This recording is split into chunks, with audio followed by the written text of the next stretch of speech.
Ready? Take two. Right. 5, 4, 3, 2.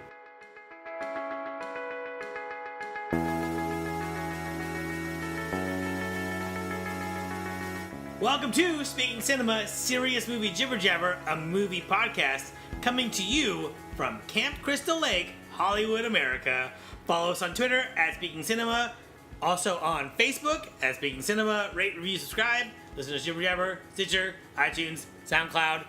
Now also on the Instagram, Speaking Cinema. Instagram at Speaking Cinema. Check it out. Are you on Instagram? I am not. I really should.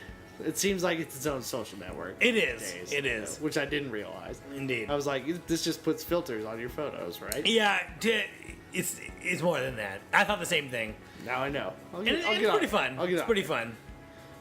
I am your host, a horny camp counselor you could call Mr. Jibber Jabber. With me today is the notorious mass killer, Kevin, who you just can't help but reboot. Hey, Kev. I just keep coming back. If you're new to our show, we are a movie podcast, one of the few, but a movie podcast nonetheless. We pick a movie, we talk about it, tell you what we know about it, watch it, give it a second talking to. That's our concept. It's a contextual review. Dig it. Season 1, that was our first 8 episodes where we voted on what to talk about. Season 2 was the next 7 episodes. We chose those, and no one else got to say what they wanted to watch or didn't want to watch. You were kind of forced to watch what the other guy wanted you to watch. This is Season 3. We're kicking it off with this episode right here. Season 3 is going to be a 2-month-long string of horror movies that we are calling Season 3 Serious Spooky Jibber Jabber. Oh! Where we celebrate Halloween, the best holiday for sure. By far the best holiday. You can do it any way you want. Okay, Kev, you know what? You've hit the nail right on the head, because that's what the beauty of Halloween is that if you want to party, you can party. If you want to get dressed up, you can get dressed up. You want to watch movies, you can watch movies, right? There's every season of a TV show, the best episode is the Halloween episode. There's an entire genre, a horror genre dedicated to it. There's multiple music genres dedicated to horror, metal, psychobilly, rock and roll, all of it. You know, horror novelty songs. Fantastic. They're great. And also what's great about Halloween is that if you're not into any of this shit, you can just do none of it, and that's fine too. Mm-hmm. Turn off. Nobody's going to be like, but you didn't come to my Halloween party. It's like, yeah, you don't want. I'm not into Halloween. Cool. My grandma was there. It's like totally cool. Nobody guilt trips you like they do on Christmas. Yeah, Christmas, Thanksgiving, Easter, these are all guilt holidays. Halloween, about fun. And if that's not how you get down, just turn off your lights, go, you could either stay at home and just turn off your lights, no one comes to bother you trick-or-treating, or you could go somewhere else and do whatever. It's a great holiday. Mm-hmm. It's great. Go see a movie. Also, a holiday predicated on being creative. It is. You can you can do anything with your Halloween costume. So pun, accurate depiction of something, whatever you want to do. Any front runners this year for you, Kev? I'm still working on it. Gotta figure it out. I'm throwing some things around. I kind of wanted to do Ryu from Street Fighter, but the MMA gloves are expensive, homie. You know really? what I mean? Yeah. How much are they? I mean, like, if you want a pair that looks really cool, they're like $80. But like, if you want to get just a pair of them, it's like the cheapest I've seen, I think, is like $30, which is it's still a lot for a Halloween costume. Yeah. Yeah. And you gotta buy a gi. Yep. It's a lot of one-time use kind of things. That's the part you gotta balance out. A lot of Goodwill shopping my Halloween, and I find what I need. So I found my full Fantastic Mr. Fox outfit at Goodwill. That's good. Once, so. That's good. Nice corduroy jacket, brown pants, brown undershirt, like less than $20. Did you get a mask? No, I did like little face paint. Oh, okay. With my nose looked like a fox. I see how you get down.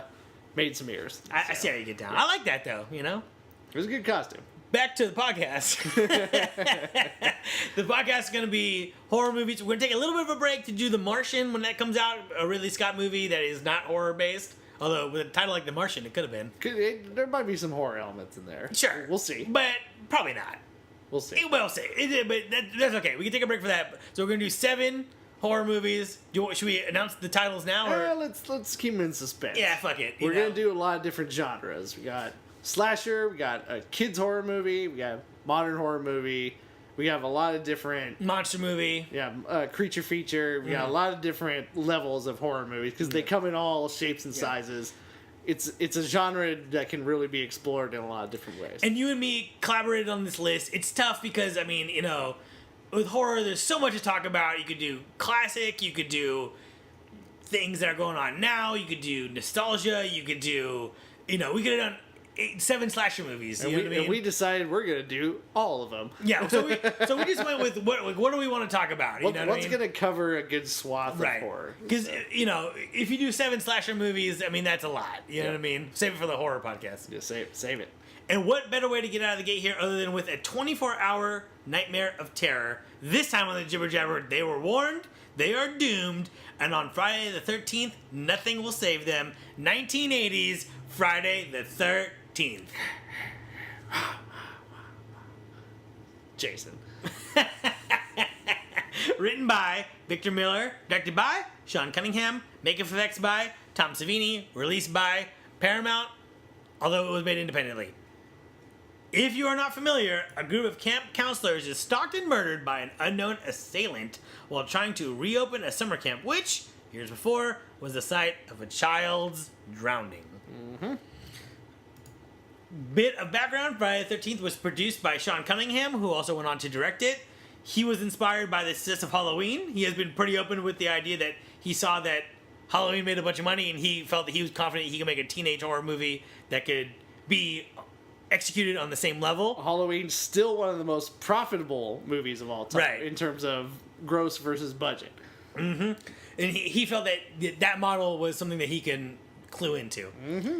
It should be said that many of the kills from this movie in the franchise are lifted from a Bay of Blood, aka Odore de Carne, the stench of flesh, aka Bloodbath, aka Twitch of the Death Nerve, aka Ecologia de Dialto, the ecology of crime, aka Chain Reaction. Not the kills in this movie are not necessarily lifted from it, but definitely it was the idea of sexy teenagers getting killed was very inspired by Bay of Blood. Oh yeah. Friday the 13th Part 2 is where they start just taking the kills from that movie. Makes sense. Have you ever seen Bay of Blood? I have not. Twitch of the Death Nerve, also what it's called. Did I say that? Twitch of the Death Nerve? Yes. I believe so. No, I'm behind on my Gallows. I'm behind on my Gallows horror, especially behind on my 80s slasher horror. I will admit, there's some classics out there that I haven't seen. Oh, interesting. Interesting. We'll talk about it as it comes up here. Cunningham said the idea was to make something that was scary with humor to create a roller coaster experience. The movie was shot in New Jersey in the fall of 1979. Camp scenes were shot at a working Boy Scout camp, Camp No Be Boso. Fucking camp. Camp names. Which is still a camp, and it runs 24 hours a year. Which is still a summer camp that runs year-round.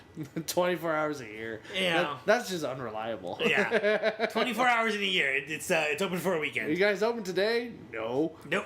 Filming took 28 days. One of the first jobs that Tom Savini got after, I believe he started with George Romero, but... Yeah, he did I'm looking him up on IMDb right now, because he did do the makeup effects on Dawn of the Dead. So, not wasn't in charge of the makeup department, but was one of the artists who painted the zombies.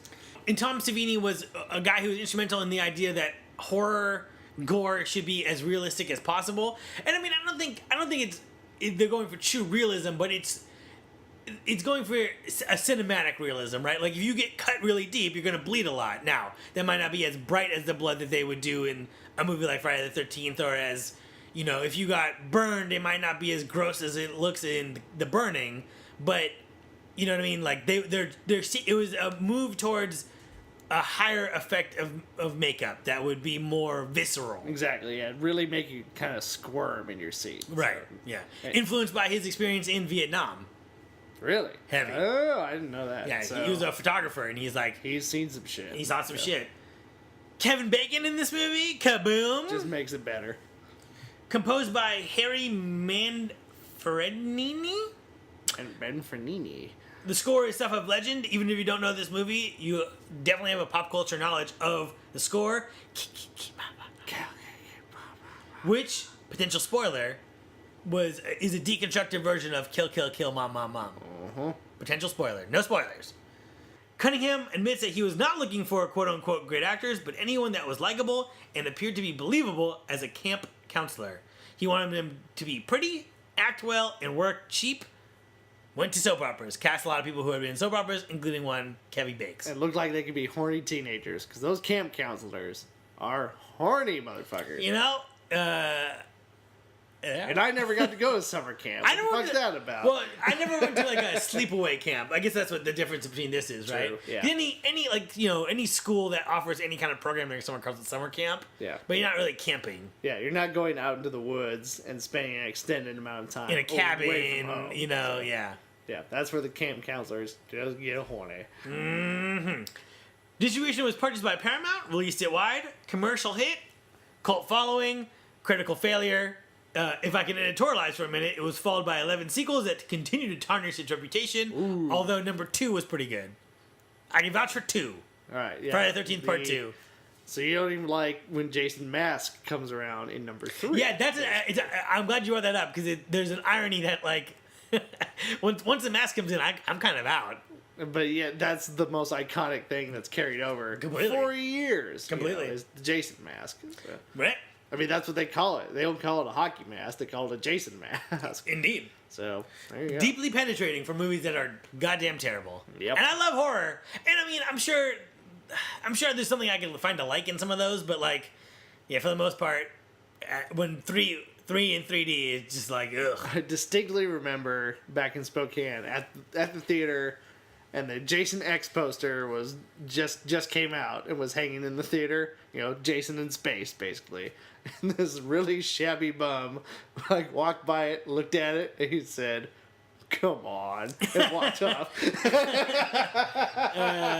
So even the shabby Spokane bum thought Jason 10 was a bad idea. Hey, when you're right, you're right. Yep. As of this recording, you cannot find this movie streaming. You can rent it on Apple, Vudu, Amazon, and Sony. Buy it on Apple, Amazon, and Vudu. Discs exist. If you're into the physical media, get that sweet Laserdisc, you fucking nerd. Go. Go to Amoeba. Yeah. They got the Laserdisc section. And I have definitely seen this on Netflix in the past. So Yeah, I watched that Netflix in the Once past. Halloween comes around, I'm sure it'll be back on there. It's a potential, why not? It'll be streaming somewhere come Although September. maybe the strategy 17th. is to keep it out of the premium VOD window to have it more people buy it. Maybe Maybe. could do that. We'll see. We'll see what happens. They'll probably put like the remake on there. Oh yeah, no, yeah. Kev, have you heard of this movie? What do you know about it? What are your thoughts? Have you seen it? Where'd you see it? I've definitely heard of this movie. Did not see it until maybe 5 or 6 years ago. I'm in the maybe same longer. boat, ironically. Yes, I mean, my parents didn't let me watch a lot of horror movies, so it's So your kinda, parents are terrible parents. no, they're not. They were perfect. They were perfect. They were great parents. First time I ever saw it was in my buddy's basement, and he randomly had it. It was in like this new house that he had just rented out, and we watched it down there. I oddly don't remember much of it though. Yeah, I don't know why. Like I remember little moments, but I don't remember kind of the whole flow of the movie. So I am looking forward to watching it again. Growing up, I watched a lot of these sequels on the USA Network. A lot of 6s, a lot of 5s, a lot of 4s. Never 1, 2, or 3. I don't think. Yeah, I think it was very recently that I watched number 1 for the first time. I think I watched I watched 1 and 2 on Netflix like maybe 6 or 7 months ago. I think that might be the first time I saw it. Wow. Definitely familiar with the franchise. Definitely have seen the later ones. Yeah. But yeah, the actual good ones. You know what I mean? Like. But definitely familiar with Jason. The Jason, character. He's a pop culture staple. Up there with Freddy, up there with Leatherface, up there with Mike Myers. The 4 horsemen of slasher movies. Yep. Perfect. And with the fifth, the Virgil to their 4 horsemen, the Driller Killer. Oh, no, it's not Candyman? Come on. Nah, too late. Oh. That was the 90s. All right, that's true. That's a new 4 horsemen. It was the 90s. So it was the guy from Scream, Candyman, the guy from I Know What You Did Last Summer, and a fourth one I can't think of right now. Yeah, it's out there somewhere. So what do you make of slasher movies? We're gonna go general to specific. So let's start with slasher movies. What do you think about movies in this genre? I think they get criticized for being senselessly violent, of course. Mm-hmm. But I think that's their appeal, is they really kind of get our base want for we don't always want to be lectured to when we watch a movie, especially about violence. And in a post 9/11 world, I feel like we're getting our hands slapped whenever there's a movie that's too violent, quote unquote. Mm-hmm. But we kind of get we kind of need that primal urge sometimes of just like, I just want to see, in a completely normal way, I just want to see some people die. Right. You know? And with no stakes, because we know they're not really dying. And it's... Because the thing is, if you wanted to see people die, it's kind of an old man thing to think, right? Where it's like, if we wanted to see people die, you can go on YouTube and watch people get murdered, get killed, get fucking, all these terrible things. We don't want that. We want to see a story about that. Yep. I could easily go access that now from the relative safety of my own home in the same format that I watch movies, right? It's on a square or a rectangle on my screen. I hit play, I can hit pause, I can hit rewind, I can lower the volume up and down. It's the same experience. But what you're saying is the reality of the situation. We don't want to see anyone actually get hurt. You want to see a story about people getting hurt. Yes. And it's, and as slashers have evolved, it's more... We get to the point where it's like, well, how many different ways can we kill people? Yes. We don't just want to see everybody get stabbed. We want to see one person get stabbed through the stomach. We want to see somebody get their head split open. We want to see somebody get put in a vice and squished, something like that. Mm-hmm. And it's a way for people who understand this is fantasy to really explore, all these different kooky ways that somebody could potentially be murdered, and when you keep kind of the kooky vibe and don't make it this really serious thing, that's where slashers really find that sweet spot for me. A little titillation in there doesn't help it, or doesn't hurt either. Doesn't hurt. We'll get to that in 1 second, but in terms of slashers, is a genre that I didn't. Being a horror fan, I did not like them growing up because I think the access I had was to like all of the bad ones. You get like some random ones at Blockbuster, and then the ones on TV are all the Bobo ones. All your Friday the 13th Part 6, Nightmare on Elm Street Part 7, fucking, randos that like never went anywhere and were kind of sold like... And there were a lot of ones I remember on Sci-Fi too, and they would get really Bobo. Like, it would be like some toy robot was the slasher and was killing people. Yeah. Shit like that. So there's way more bad slasher movies than good slasher movies. For sure. The good ones really find that that's just exactly what you're looking for. And as a genre, I mean, it's a real paint by numbers genre because you could have it be it's either a complete mystery or there's a legend of something. The legend either being based in reality or fact. The slasher could be supernatural or natural. There's a group of people it's stalking, and we usually get to know them in the beginning, and then we see as one by one they die, and then there's the revelation as to why that is, and there's a mystery who's doing it. Usually the killer has a bladed instrument, blah, blah, blah, blah, final girl, we're over. So it's a genre that, like, with a modicum of information you could kind of copy. So I think that's what lends itself to... It's hard to make a sci-fi horror movie because it's like, I don't think... To copy Aliens is like, well, what's the appeal of Alien? You know what I mean? What's really going on? Slasher movie, you know what I mean? You could kind of make it happen. Yep. You throw any kind of sports mask on a guy or just any Halloween mask and you've got your villain, They just go from there. Mm-hmm. And in terms of teenageness, I think it speaks to a fear of death that maybe you're starting to realize as you become a teenager. But then the format of the slasher movie where you have the final girl speaks to like the fact that you're not completely there. It's like you're realizing that death is a thing, but in the end you're like not really, it's like you can still beat it. You know what I mean? Whereas I think as an adult, that fear of death is like, oh well, that's gonna happen. You know what I mean?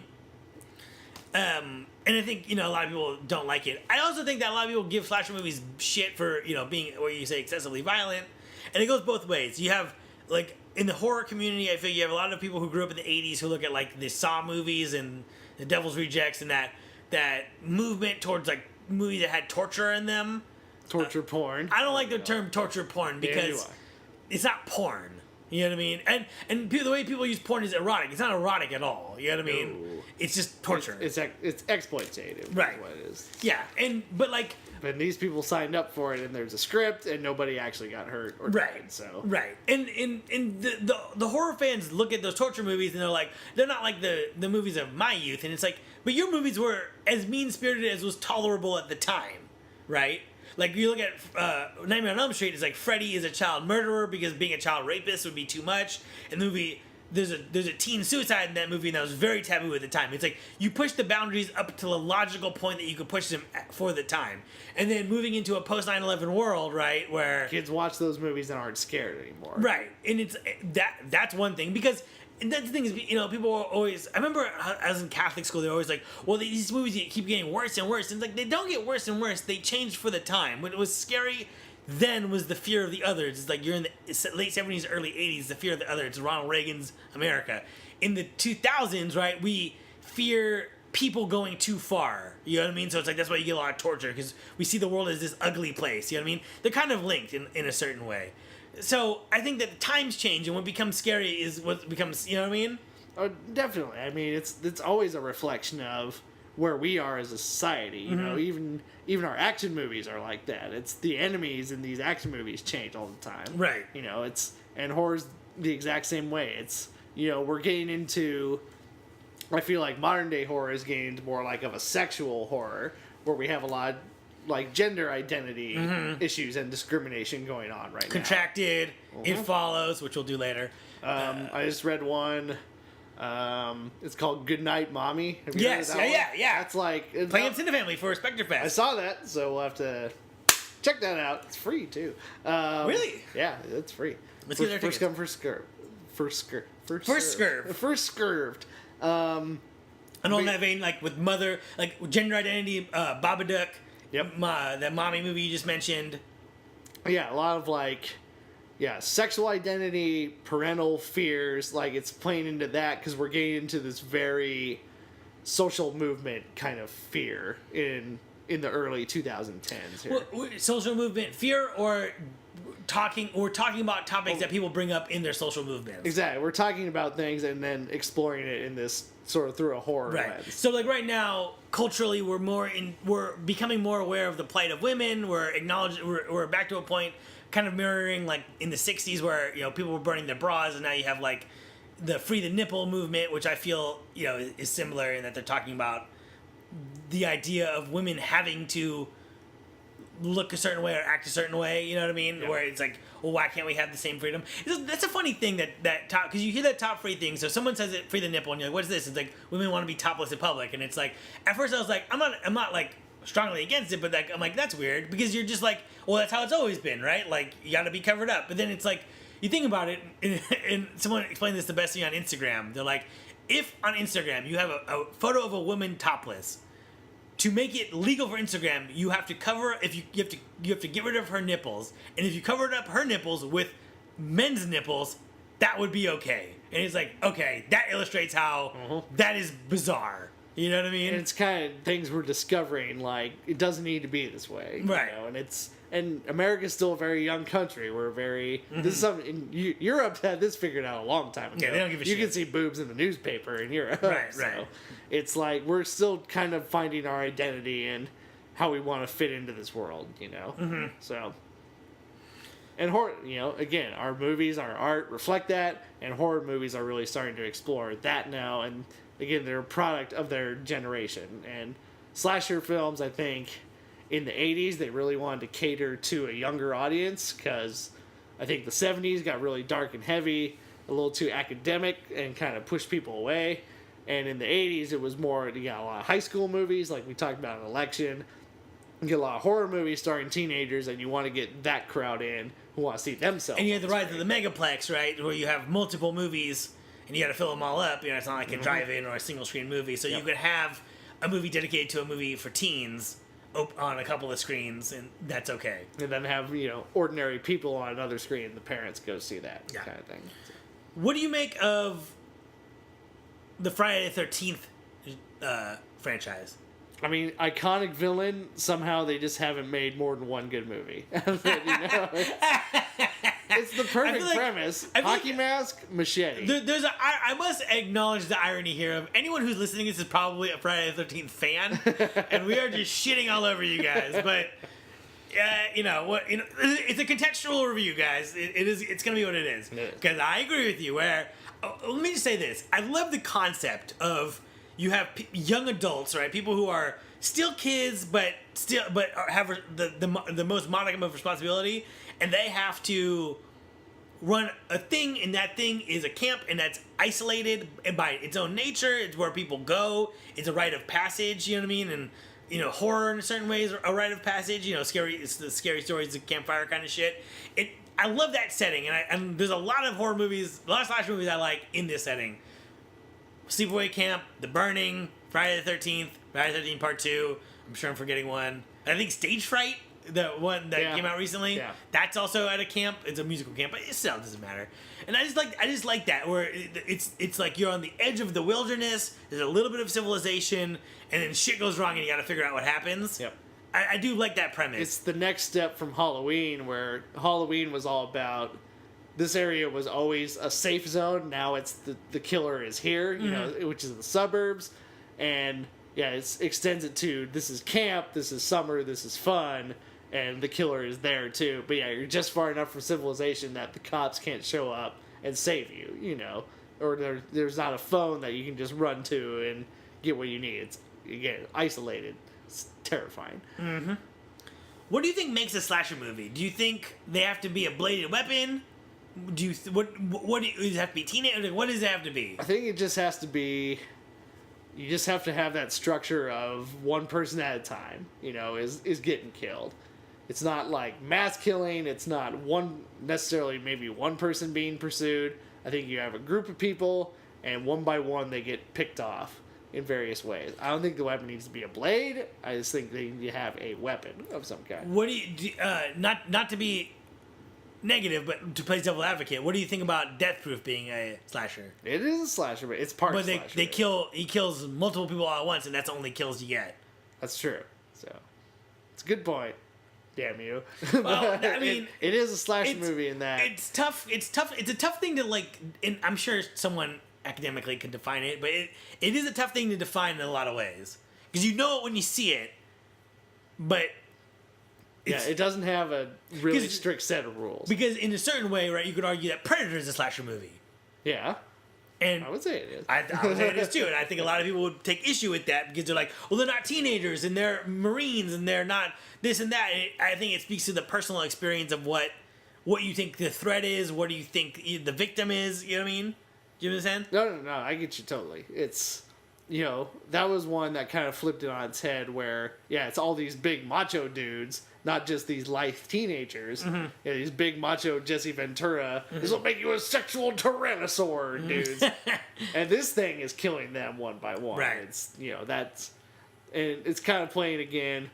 Our third mention of Ronald Reagan in 2 episodes of like that 80s kind of rah-rah attitude. Mm-hmm. It's like this thing's killing your heroes basically. Right. So I mean, I think in the broadest of definitions, a killer, natural, supernatural, stalks and kills some people, normally teenagers, normally with a bladed weapon, but I don't think that needs to be adhered to.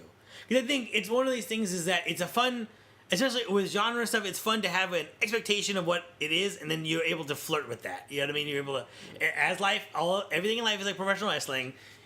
When you build up a guy in professional wrestling, you build up a couple of dudes, you have them win matches handily, and they use their signature moves, and then when they fight guys who are tougher, they try to do the signature move, but the dude flips out of it, or reverses it, or it hits him and he doesn't go down, and you're like, oh no! You know what I mean? So, I think that's the fun with slashers, is that if you know that it's this setup, then it's like, well, what's the twist? Is the twist that there's a twin sister? Is the twist that it's a ghost? Is the twist that it's one of the friends and he's, he didn't really die, he faked his death? You know what I mean? It's like, you can have fun with like the pastiche of it all. Do you think that the interpretation of the slasher as a conservative, misogynistic, anti-youth genre is fair or accurate? No, I don't think that's accurate at all. I think it was made, like I talked about earlier, made in the mindset of teenagers want to see other teenagers on the screen, and getting boobs and bloods out of it is just a bonus. Well, I'm glad you said that. Boobs and blood equals bonus. Because BB equals B. BB equals B. Love that. I think that the best slasher, I think there's this thing with slasher movies that I think fans and people who are not fans say like, oh, they're so annoying, I want to see him get killed. And I think that is completely counterproductive thinking, and I don't think that any movie that actually does that is good. You know? I think it's a really easy cop out when you're writing. Right. Instead of making them flawed characters, you make them stupid and annoying. Robo characters. Right. And that's not good. Like, I would argue from my memory of this movie that these characters are very likable, and then when they die, you feel sad. You're like, fuck, like that dude, like he was good. You know what I mean? And I think also, so that's when, so in terms of misogyny and conservatism, it's like there's like this idea in Halloween where, directed by a very liberal John Carpenter, where it's like, all the kids who do drugs get killed and the goody good shoes doesn't. And John Carpenter defended that. He's like, well, I thought all kids did drugs and she was the weird one. Yeah. But I think what that betrays, and I think you can see this in a lot of slasher movies, and maybe I'm wrong here, but I don't think I am. Naturally, because I'm saying this. We're never wrong. Is that you're killing, there's acknowledgement of social constructs in how people die in slasher movies that is something that we don't talk about as a culture. Elaborate. So nowadays, people look back on like people in the 50s and like, they didn't talk about things like, single parenthood or sex before marriage or these things. They didn't talk about sleeping in the same bed together. Right. They didn't talk about these things. Those are things that are kept private. And our society's not like that anymore. But I think our society has other things we don't like talking about, but because we would never talk about them, we don't have a conscious knowledge of not talking about them. So, in a slasher movie, if you do drugs, if you have sex, if you're black, you get killed first, right? And who's left is the goody good shoes girl. She's the last one left. I think what we're really commenting on is that we think that people who are street smart, who are ethnic, who are a male, a football player, these are people who have more survivability. These are people we think of as tough. These are people we think of as harder to kill, right? If you do drugs and you're street smart, you're harder to kill than a normally, which is the final girl who is white, who might be religious, who is book smart but not street smart, who is meek, who is not strong, right? A virgin. Who is a virgin, right? That construct is the weakest person in society, but the person that we feel the worst for, right? The person that we would say, hey, help this person out. Like, they don't have it. You know what I mean? So we work to isolate them, and that's what creates fear, right? The black guy who plays football, as a culture, we think that guy could maybe take on the fucking slasher. And so when the slasher takes him out, that heightens the stakes. Yep. You know what I mean? That's my interpretation of this. I don't think that we're punishing anyone. I think killing the people with agency gets us to fear.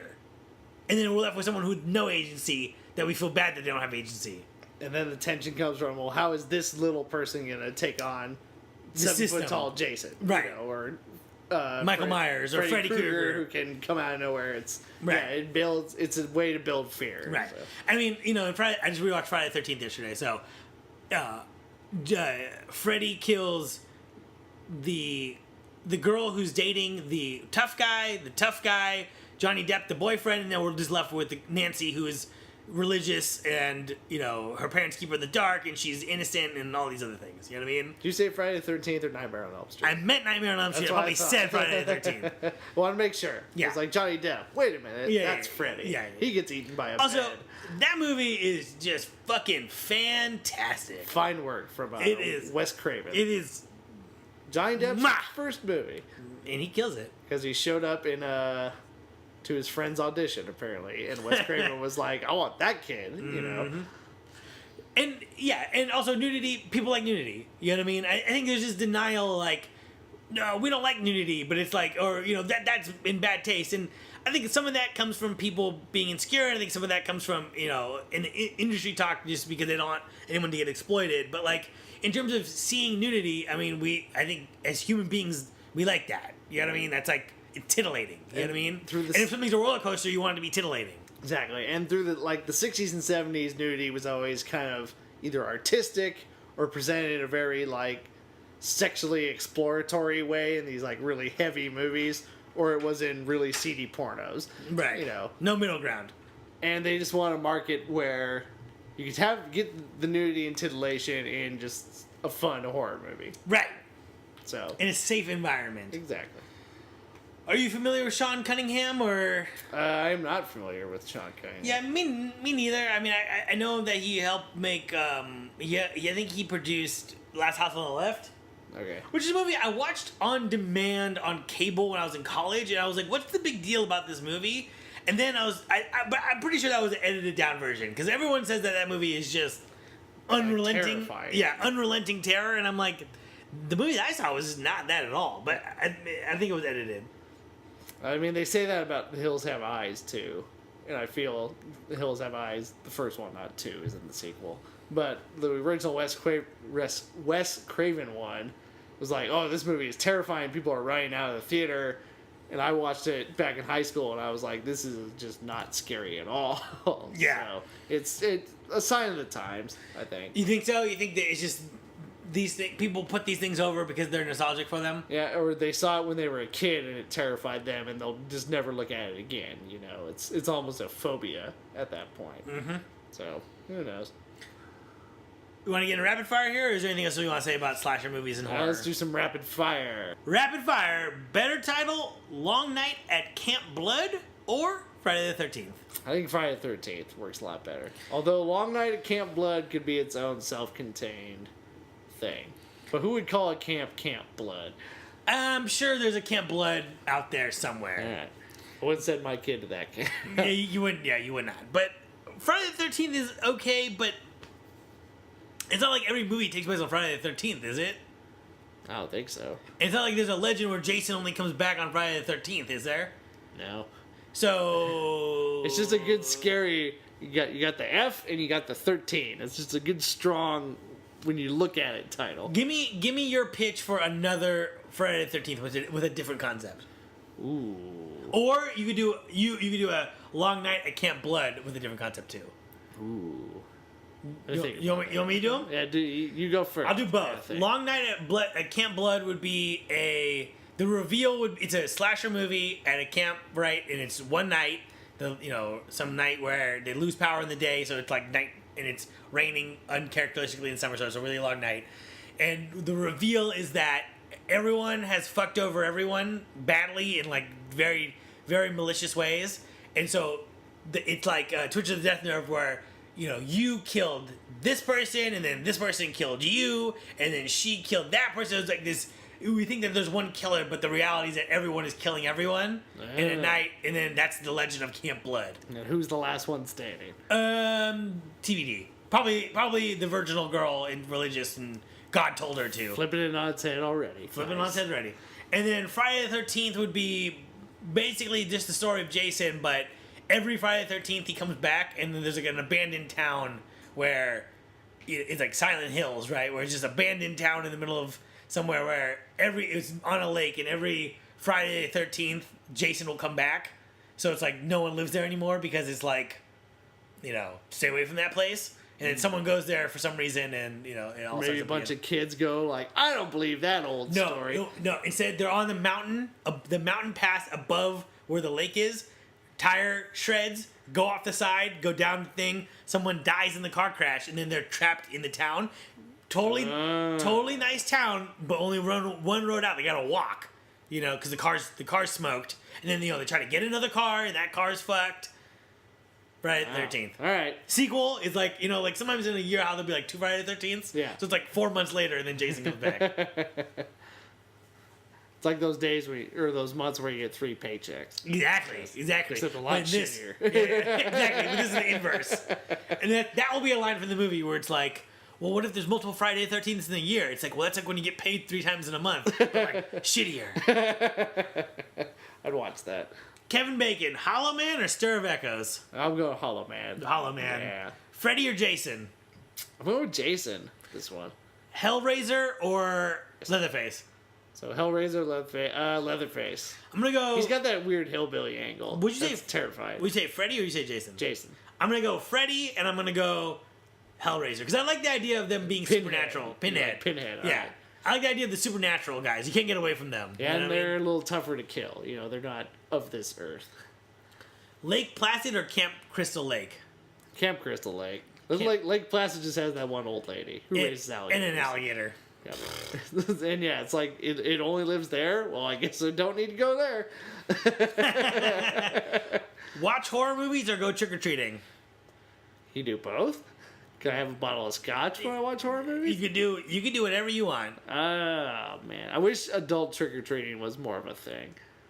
You should do that in like apartment complexes, you know, but it's all adults. You know, Little adult and trick or also treating, little bottles of booze. One, I'm behind you. Two, I think you have to be pretty rich to give out a bottle of booze. Yeah. But the thing would be the cool. little ones from the gas station. The thing that would be cool is that as an adult, you don't need this gigantic bag of candy, right? So you could do like 10 houses and be done. Yeah. You know, as a exactly. kid, you're like, I don't know when I'll see candy again. Yep. Yeah, you gotta get as many bags as possible. And the And- house that has the full candy bars, oh Yeah. man. And your mom would always be like, hey, you still have your candy from last year. And you're like, yeah, it's called rationing, Mom.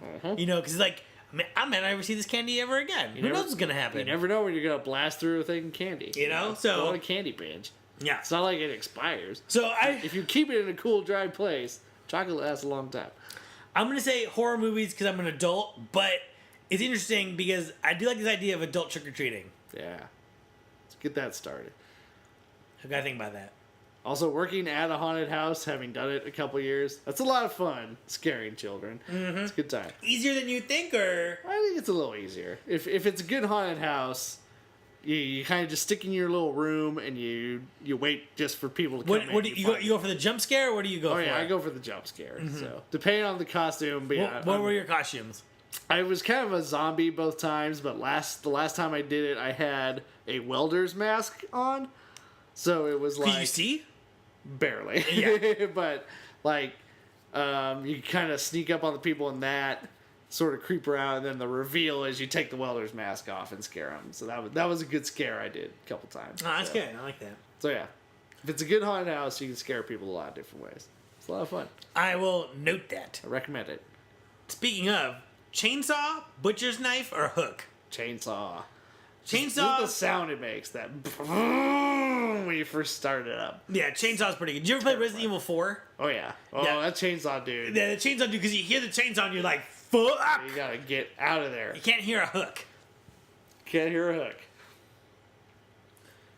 We've seen a lot of weapons in horror movies. What is there a weapon that you haven't seen? We've seen drills, we've seen cars, we've seen all kinds of knives.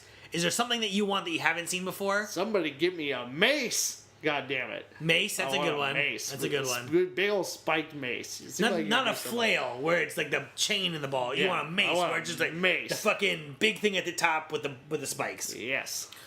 That's a great choice. I think my choice would be samurai sword. Yeah, samurai sword's good. 'Cause they're like, It's a big razor blade.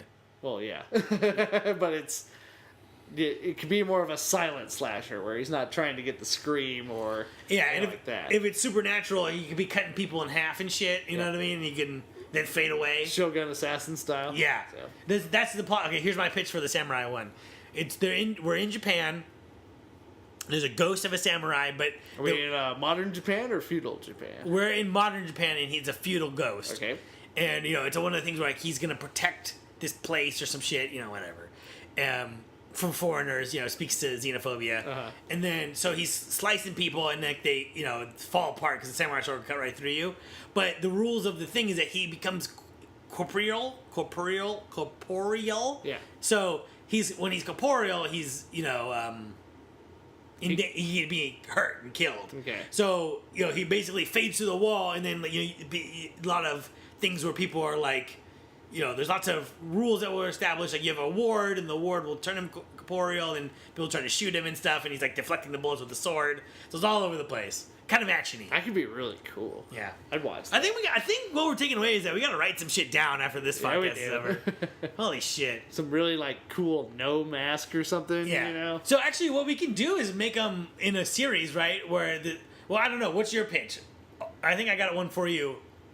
If you don't have one for the mace. Let's see. Mace would just be maybe some kind of old knight who was like an enforcer, an executioner, and maybe sort of the same idea. Actually, no, I'm gonna put it in medieval times. Medieval slasher.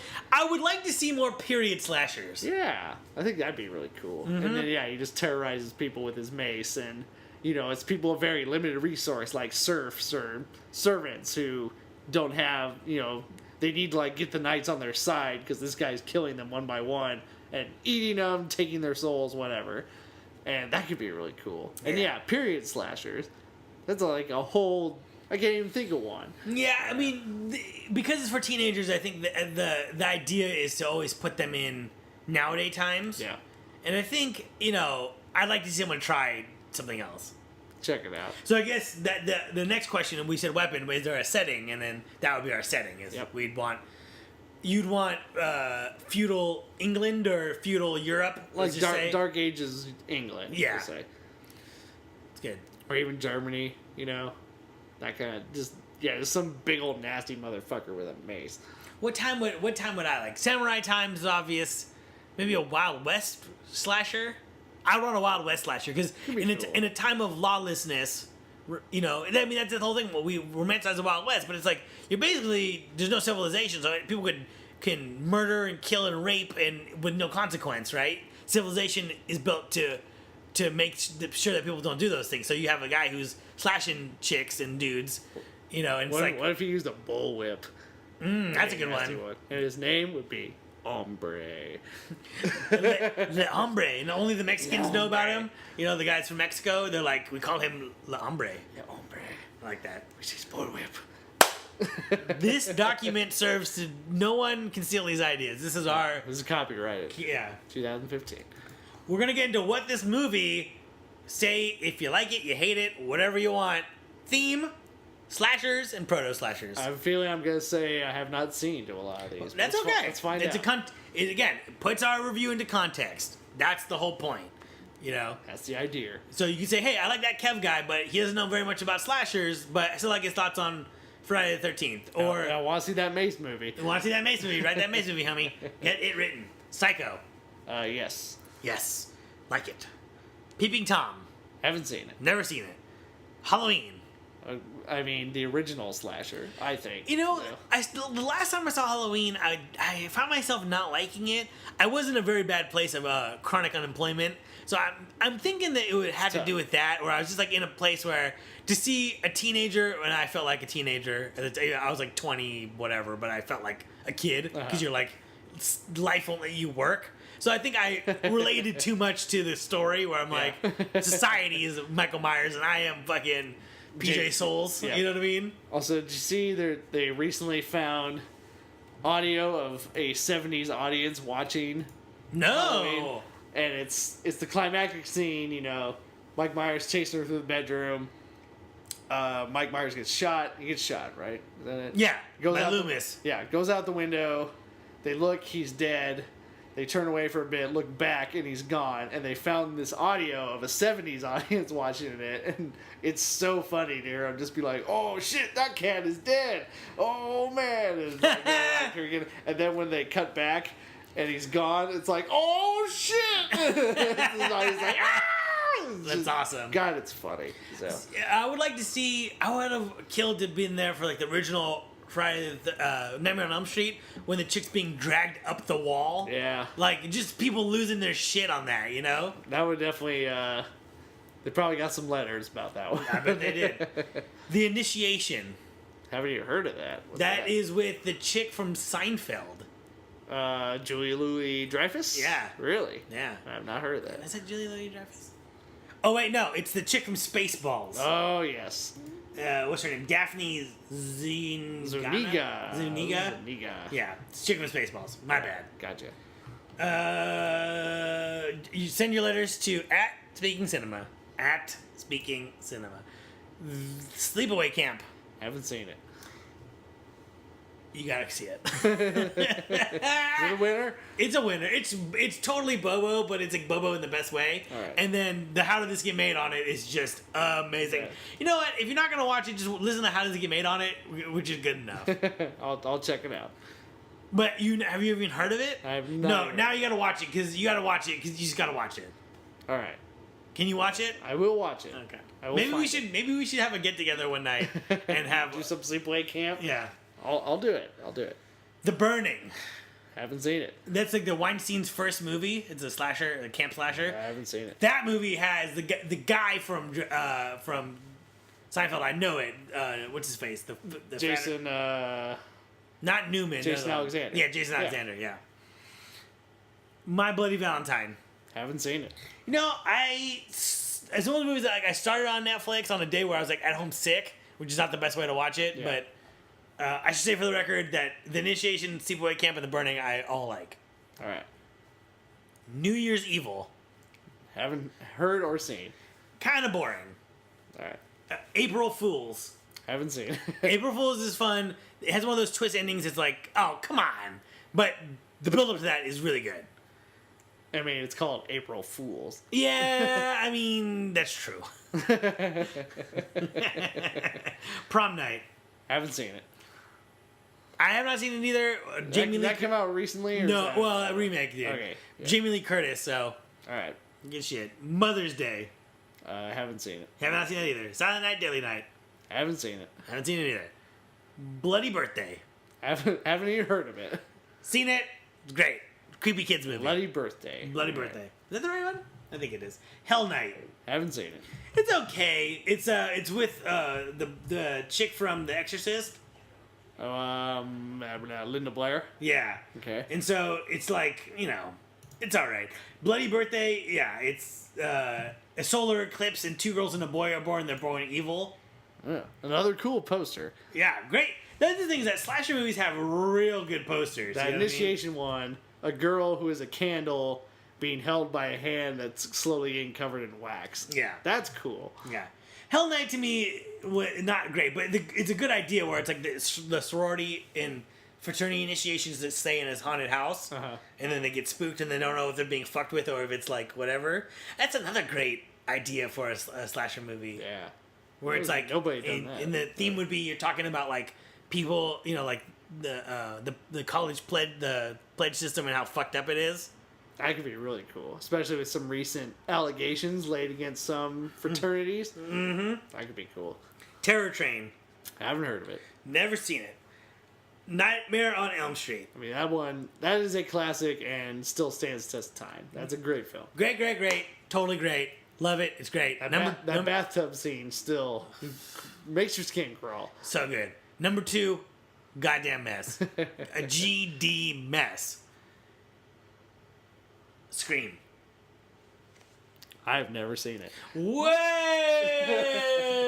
have never seen Scream. It's good. She's it. But yeah, I've never gotten around to watching Scream. I don't know why. We should watch a bunch of slasher movies and then watch Scream and see what you think. All right. I know what you did last summer. Pretty Bobo. Pretty Bobes. Yep. Although Jennifer Love Hewitt, she was looking good in that movie. I will disagree in the sense that her clothing, as the clothing of everyone in that movie, is just. It's so 90s. When you think back on the '90s, like what, like was it really that different than what we wear now? And then you watch that movie and you're like, yeah, it was terrible. It's like watching football broadcasts from that era. It's just, like, so the cheap. same. It's like, holy shit, I used to watch games this way. Yeah. Oh my god. Yeah, it looks like all the stats just look like fucking someone drew them on there. Exactly. Death Proof. Great. Like it, have some problems with it. We've talked about this personally. Yeah. Don't need to get into it here, but I think it is good, but it's not great. I think Tarantino went out to make a true Grindhouse movie, and he made it. Mm-hmm. For better or for worse, worse, yeah. he made it. Mm-hmm. You're Next. That was a good film. I liked it. Fucking loved it. Great. It's an interesting example of how, in the era past the slasher, right, like where the slasher is over, and we were talking about this before, where it's like you have the proto version of something, you have the actual version of something, you have all the copies of the something, and you have the parody of the something, right? Any genre, right? Westerns, slasher, and we've kind of gone through them here, right? You have like Psycho's pre, and you have. Then you have like Halloween kind of sets the stage, yeah. And then you have the great ones that come out, Nightmare on Elm Street, and and you have Bobo ones after that, and then you have Scream, which is a throwback, and then you have like Scary Movie, which is a parody, and it deconstructs it, right? It's like, and once you hit that deconstruction level, it's hard to go back to the regular one, right?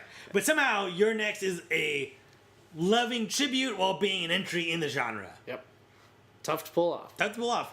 All the boys love Mandy Lane. Haven't seen it, but have heard of it. It was on Netflix for a while. I watched it. I was very disappointed. I had really high expectations. Did not meet those expectations. That's a shame. But Your Next did, so. Yep. See No Evil.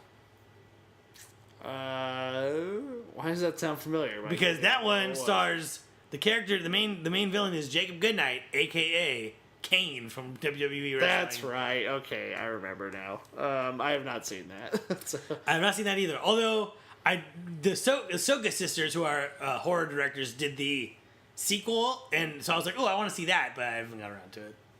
Waiting for Netflix. Is he corporate Kane in this one? Yeah, he's corporate Kane. Then the Undertaker, the corporate ministry is gonna come back. They're gonna do a run in. Hatchet. Never saw it. I saw all of them. I think at one point they were all on Netflix. It's good. It's a throwback. It's all practical effects. It gets a little bit like, it's like, it's my least favorite kind of slasher and monster in general, which is like the Mongoloid. Yeah. Don't like the Mongoloid. I like people. I feel like that movie was really marketed with high expectations too, and I was like, I just don't care. Mm-hmm.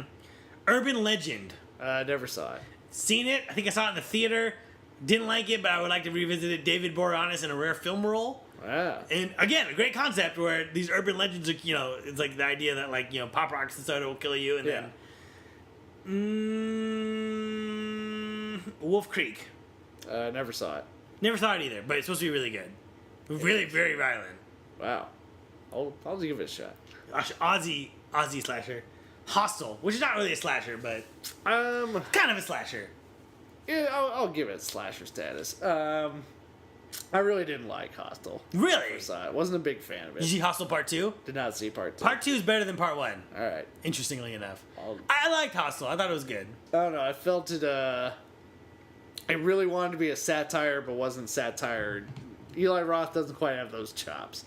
I mean, the Green Inferno is like almost like a satire too, where it's like people who want to save the rainforest and then they crash land and then they get eaten by the indigenous tribe. Maybe he's got some chops now. We'll see. You want to see the Green Inferno? I'll go see Green Inferno. Let's go see it.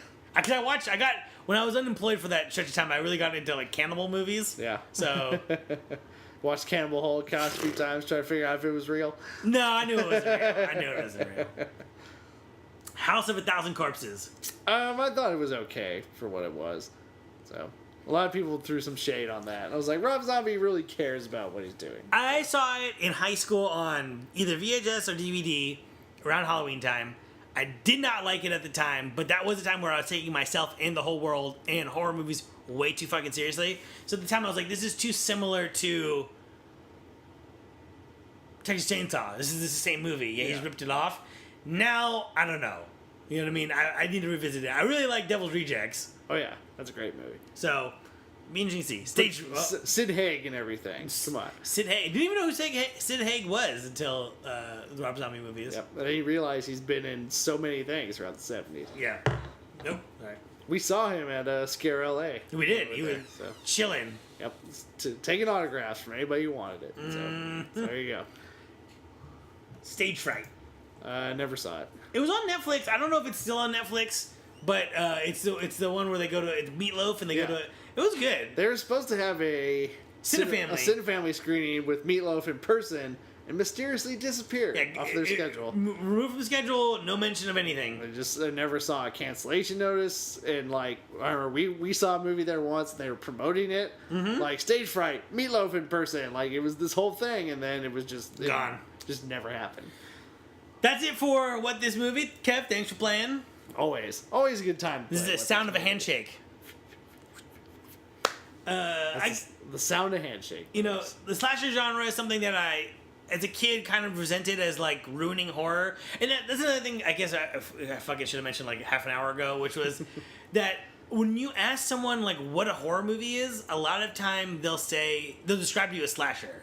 Yeah. And I think it's a generational thing. I think the generation above us is very much so in that mindset where they're like, a horror movie is a guy, killer on the loose, he kills a bunch of teenagers. I'm like, that's a slasher movie. There's like gothic horror, there's monster movies, psychological horror. Yeah, there's a bunch of other shit. Like that is not that just horror movies.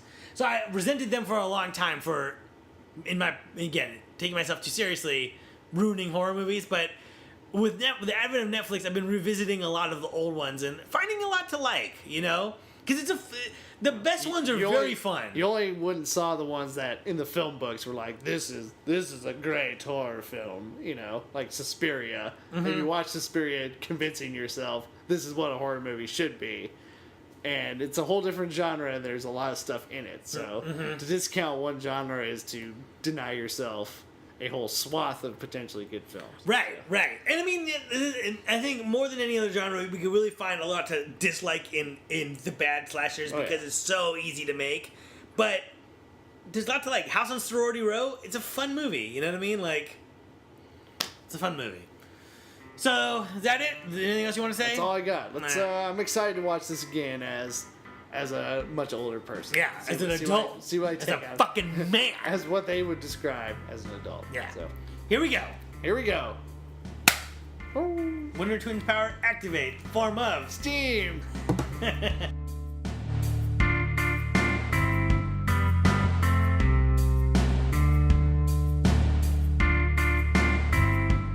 And we're back from Camp Crystal Lake. Kev, how was your visit? We survived somehow. Everybody died and it was dark. I went home early because I don't get down for singing and such things. Did you have a tummy ache? I had a tummy. Oh, I didn't have a tummy ache, but I told him I had a tummy ache. Yeah. Made a real sad face. You know, took a awkward Jeep ride out. And you played Pong all day. That's what you did. All day long. So, Kev, we watched Friday the 13th, the original, 1980. Where and when and how did you watch it? I borrowed your Blu-ray copy. You did, which was a... I don't know. We didn't plan this out great, but... Yeah, it was a little dicey. You borrowed my copy. It was a busy week. You borrowed my copy, and then I was like, wait, what am I going to do? Exactly, so... I owe you lunch because you rented it through Amazon. Which I did rent it through Amazon. So we're recording this on Sunday. On Friday, I got off work a little bit early, came home, rented it on Amazon, watched the first half. Girlfriend came home. We went out to dinner. Stella Barra on Sunset. Shout out. Ooh. Then we came back and I finished it. Not the best way to watch it. Also, I've been having a bad week. So going into this, I was not in the most cheery of circumstances. Having a rough week too. It's the beginning of fall. Something in the water, man. I think people are crazy. Beginning of fall, summer's over. We're not kids anymore. We work, year round. But summer, I feel like does slow down. And then when fall comes around, it's like, oh, now we gotta get back into the fucking scope of it. And it's just like, oh my god, Yep. So yeah, I felt the same way. Kind of needing a release from this rough week. Mm-hmm. So yeah. It was good. Can you put together a summary for this movie? I'll do a quick summary. This film opens in 1958 we're in a summer camp, Camp Crystal Lake. We're going to screw that up this whole episode. Camp Crystal Lake. Which presumably is in New Jersey. They show these camp counselors that appears they're being stalked because the camera is always kind of looking at them through windows and from a distance. These two counselors go after a little kumbaya session, walk out holding hands. They go to an abandoned cabin, start having some sexy time. And generic sexy time. Very generic. This is 1958 we're talking about. Well, and when the motor's running, but we're not racing yet. Exactly. You know what I mean? So just sexy times have begun. We're not really privy to exactly what's going on. Lots of rubbing, lots of grinding. And then the camera follows them upstairs, and it's very much from somebody's point of view. Mm-hmm. They acknowledge that it's somebody. And then they're killed. And then, the first guy's stabbed, second girl screams, freeze frame on scream, title... Spoiler alert, shitty slow motion. Your favorite. Title zooms in and breaks the screen, Friday the 13th. Flash forward to present day. June 1980. Friday, June 13th, 1980, presumably. Potentially 1979 if it took them a year to make this movie. Yeah, but present day, so it's really 2015. Exactly. So we got this girl, Annie. She's very spunky, I did like Annie. She is very spunky. She's got her backpack on. She's in this little town. She's asking, can somebody take me to Camp Crystal Lake? Because it's X number of miles away and it's too far to walk. The townspeople all kind of look at her weird, and somebody offers her a ride. And then there's this crazy dude named Ralph, who is like, that's Camp Blood over there. You don't want to go to Camp Blood. And, he's all she's getting is just very, all these doom and gloom of like, don't go to Camp Crystal Lake. Yeah, the rational people are like, that camp is haunted. There's something wrong there. Yeah, so, like in 1957, a kid drowned. In 1958, a couple got killed. Bad shit's happened in the interim. 62, something happened. Right. The water was bad in 1962, which seems like not as big a problem, but you know, I guess it's one of those things where once negative momentum starts to take over, right? It's like you can't. Yeah. There's nothing to salvage here. No one's gonna be like, well, it was a medium size. It's like, no, it's just as bad. Yep. So yeah. So then Camp Crystal Lake has a reputation. Right. In this town. She's hitchhiking there. Meantime, the other camp counselors show up. They meet the guy who's running it. They all kind of start working immediately. And yeah, this is like the start of a summer camp. No kids are there. Yeah. It's these guys getting here and prepping it, ready to go. Young adults. For some kids. They're messing around. They're getting stuff ready. The only true adult, Mustache McGee, leaves them, goes back to town to get some shit. In the meantime, our original girl, Annie, gets into a Jeep and is murdered by an unseen person. Long story short, we get to know these kids a little bit. They do some stuff, but one by one, they all get knocked off in various ways.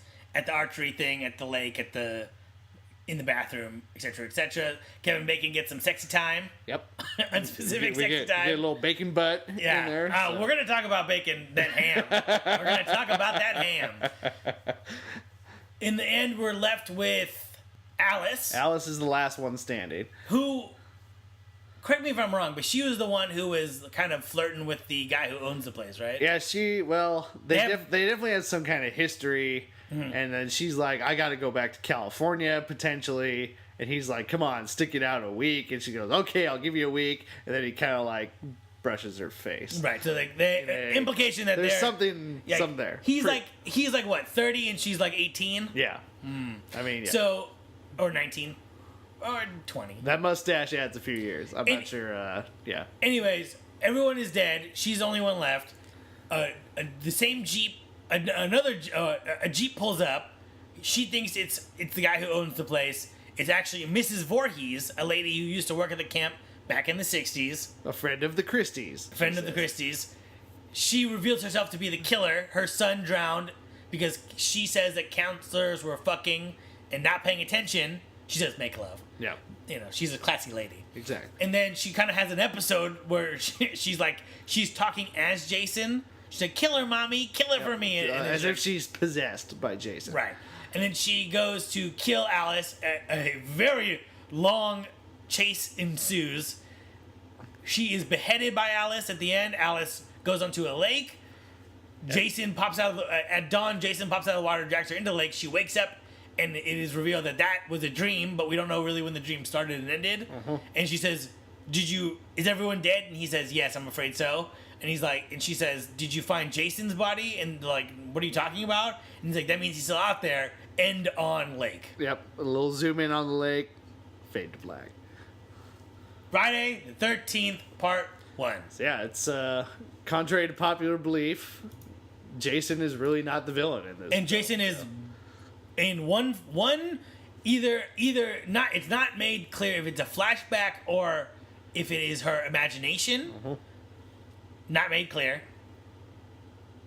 2, makes a cameo at the end as a child, and then not in the 7-foot-tall hockey mask vision of him that we have had from the innumerable sequels. Yep. It's very interesting that the iconography for this movie is measured in the later, shittier sequels.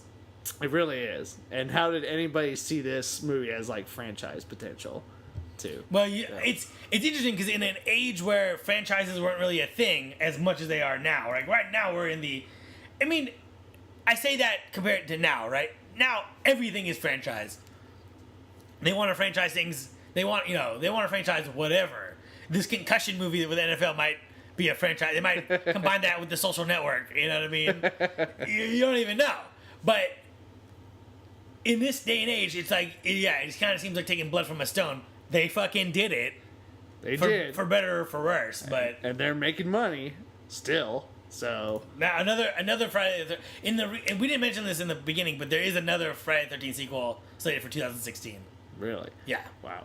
and it was gonna be found footage, but then the guy was like, one of the guys who was developing it was like, if you say the word found footage to me again, I'm gonna. They're like, it was like the initial conversation, like, well, what do you think about found footage? He's like, if you say one more thing about found footage, I'm out. Other than it's not gonna be. Yep. And then I guess so. Like, supposedly it's not gonna be found footage. I don't know.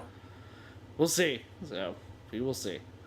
And yeah, we've already had this remade or rebooted as a kind of a modern day sequel, and that did feature Jason in the hockey mask. From what I right? understand, I never saw it. From what I understand of that sequel, it's great you bring this up. From what I understand of that sequel, it's as if it's another version of this movie, right? It's another sequel. So it's like as if everything that's already happened has happened. Maybe not Freddy versus Jason, maybe not Jason X, but it basically fits into the lineage of like the camp ones, as if, you know, in 1980 this shit happened, in 1982 the shit from the sequel happened, in 1983 the shit from the third one happened, and then this one happened in 2014 or whatever it was. Gotcha. So it's a distant sequel. Understand. Mm-hmm. Which, you know, I guess that's the best way to go about it if you're going to make another sequel.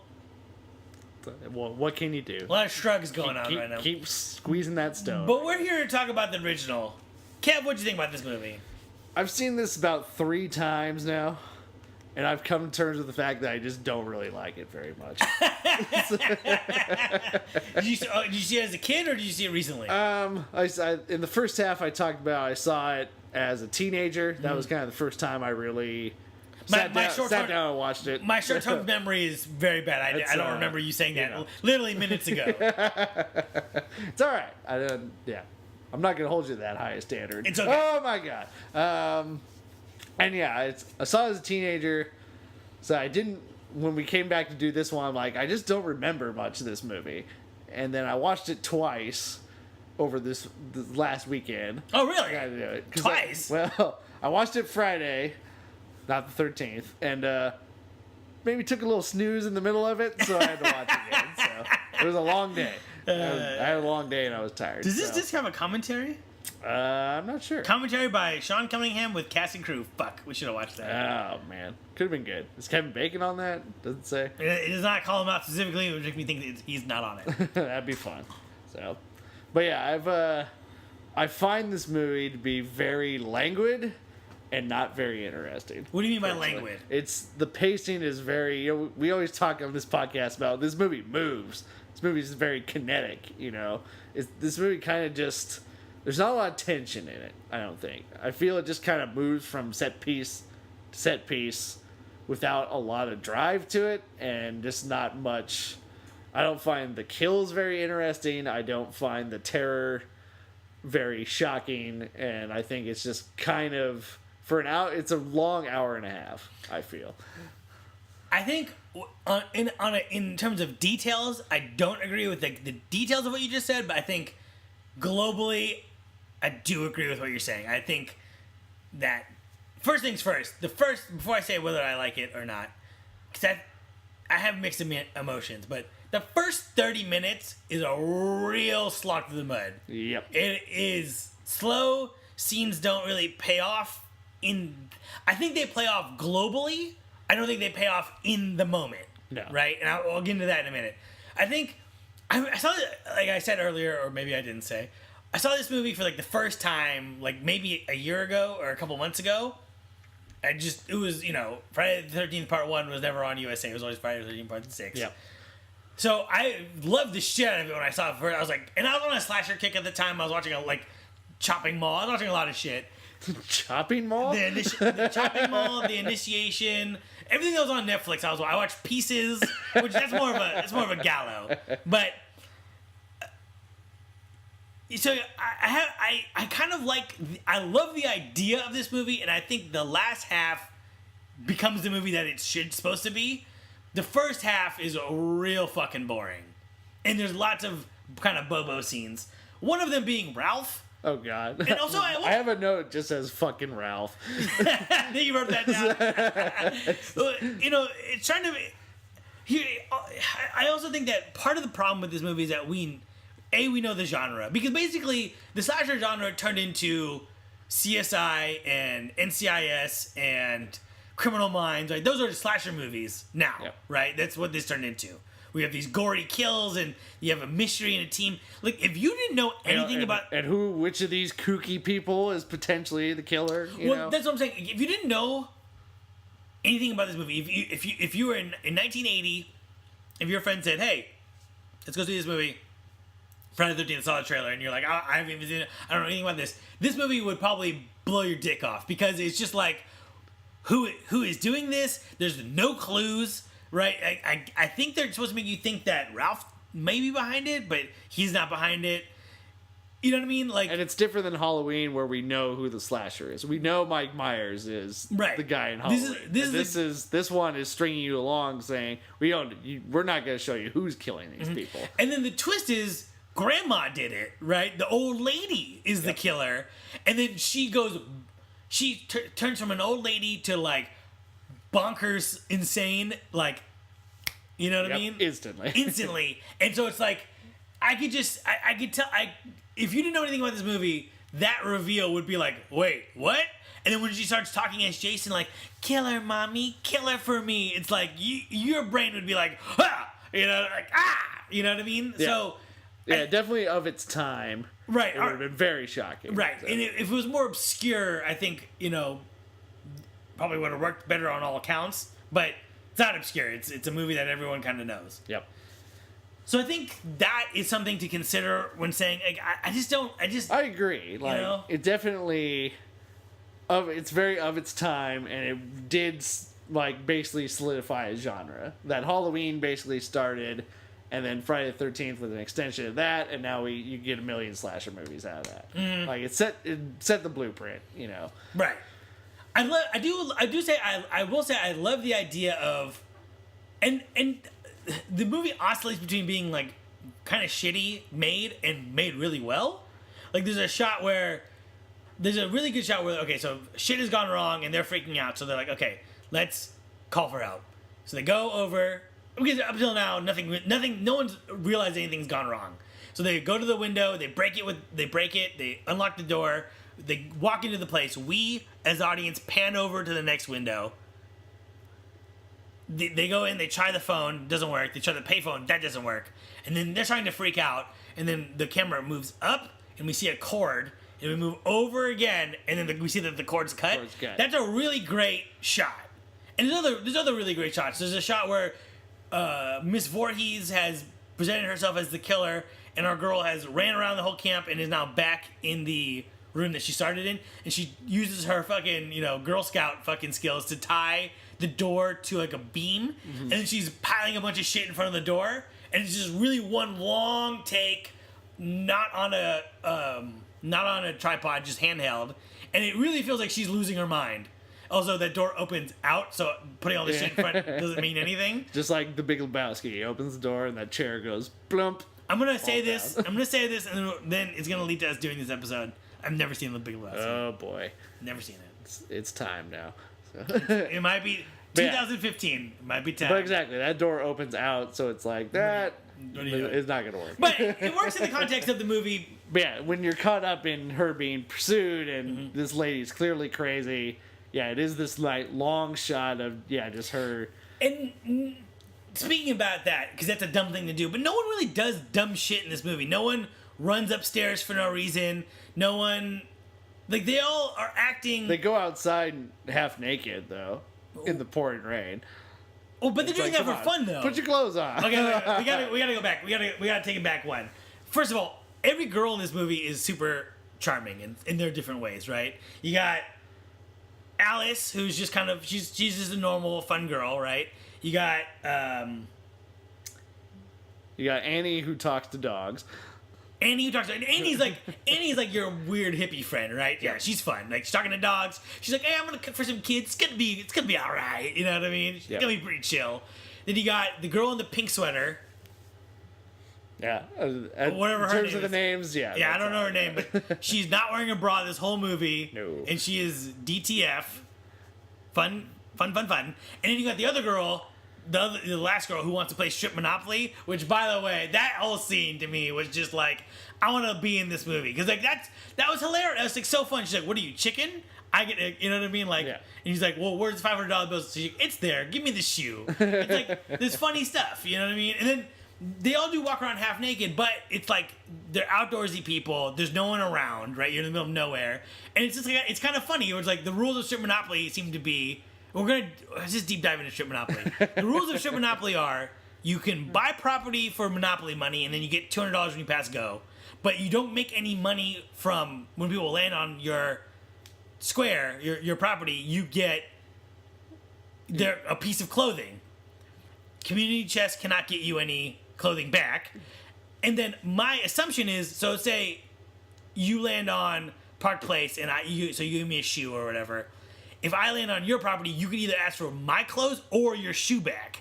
Right? And then when the game ends, however the game ends, right? I guess if someone gets naked, then everyone has to go back to their bunk with how they're currently dressed. That's the rules. I see. So, to me, that's fucking fun, bro. That's like, that could be a good time. That's a good time. Like, and like we can put it that way, because it just seems like, oh, we're just gonna strip for any time you land on my spot, take a piece of clothing off. But yeah, if there's like that actual whole rule set, that's a pretty good game. Right. So you gotta like go back to your bunk with whatever, you know. You forfeit those clothes. You get it back the next day. So I like that a lot. And so it's not for no reason. No one's around. You know what I mean? So it's just like, yeah, if you're like, I gotta go run to take a piss, like I don't need to put pants on. Who's gonna see? You know what I mean? Sure. They're just gonna get wet anyways. It's raining. It's true. Also, an excuse to see young adults in there. I mean, that's part of the whole appeal of the movie is that you're supposed to get some skin in this thing. Yeah. It's for teenagers. Right. They want to see other teenagers naked. So yeah, they're not dumb. They're just teenagers. They're just like walking around naked, being free spirits, etc. And I guess they do know that, or at least they don't know that anything's wrong. Right. So. And the way that the movie is devised, where I do love the setup where it's like, they're young adults. They're kind of dumb. There's no one here. They're still setting up. The kids aren't going to be here for another, 2 weeks, right? So basically 5 people are going to live off this land for 2 weeks. So if one girl doesn't show up, you're like, yeah, she's not here yet. She has 2 weeks. If Bobby and Darren are missing, it's like, it all happens in one night, too. So it's like, if your friend was like, hey, I'm going to go, try to hook up with this girl, I'd be like, I'm not going to see you until tomorrow. Mm-hmm. You know what I mean? It's not, none of this is ever stated, but it is kind of implied, which I like. It's true. It's true. But that first half an hour is just so fucking boring. And I find all the performances throughout the whole thing are just goofy. I don't know. Yeah. And especially, Ralph is goofy. Ralph is very goofy. He's not terrifying. He doesn't know what he's doing. He's supposed to be scary, and he's more like the general store owner in Troll 2. He's just kind of this weird, kooky old man. Right. But he's supposed to be terrifying. He's got a death curse. He's got a death curse. And then you got all the people in the diner are goofy. You got Mustache McGee with his little bandana and his little jean shorts. He's goofy. All the kids are goofy. And you got Mrs. Voorhees, who I think is in the wrong movie because she acts in a completely different way from everybody else. You can tell it's Betsy Palmer who plays her, correct? You can tell she's from the very old school Hollywood style of acting. She's very vampy. I do think that works though because she's from a different era. You know what I mean? She's an older lady. It's true. And she's faking it. She's like, oh no, who would have done this? And it's like, you did it. You know what I mean? So she's fucking with them, and she's crazy, totally. Yeah. Her mind's been fractured. So I don't necessarily agree with. I think that you're right, but I think it's to a point, and I do think that the girls in this movie are fun to deal with. And the guy who's the prankster, we kill him off first. You know what I mean? He's gone pretty quick. Yeah, I like that. I do like that. Also, Kev Bacon dies a pretty. He's got a pretty nasty death. Yeah. Old Kev Bakes. But yeah, I just feel Mrs. Voorhees just completely... She sticks out like a sore thumb in the worst way. I don't know. I just don't buy that whole just very old Hollywood vampy performance, and then her possession is supposed to be kind of scary, but I don't get scared by that because it's just kind of goofy again. Well, and again, this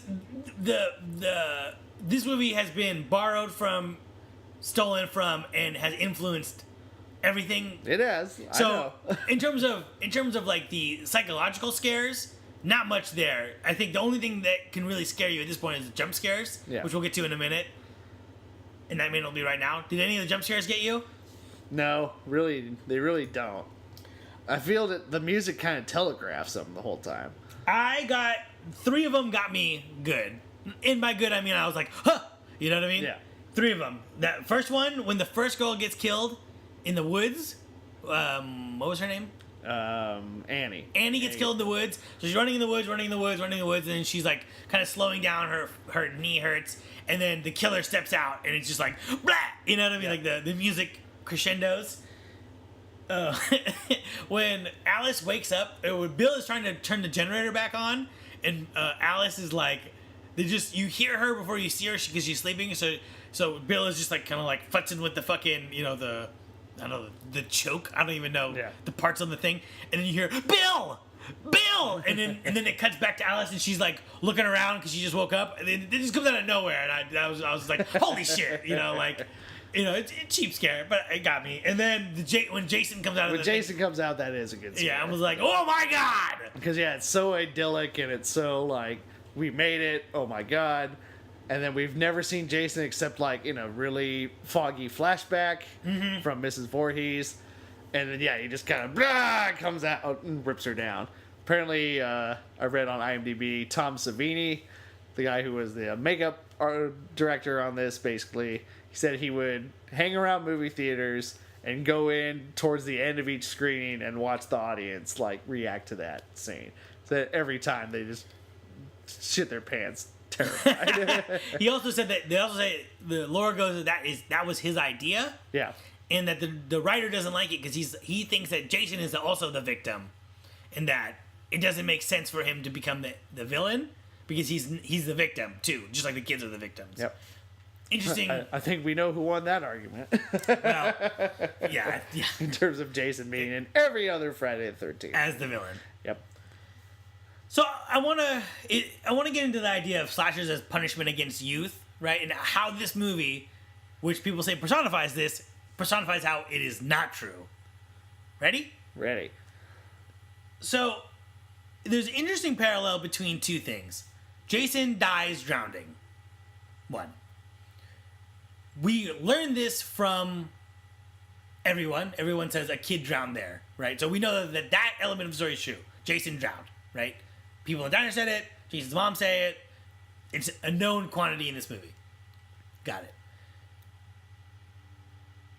Miss Voorhees says it's because camp counselors were making love and that he drowned. So Miss Voorhees says her kid drowned because the camp counselors were making love and not watching the pool. Or the lake. Yeah. Camp Crystal Pool. And that's why he drowned.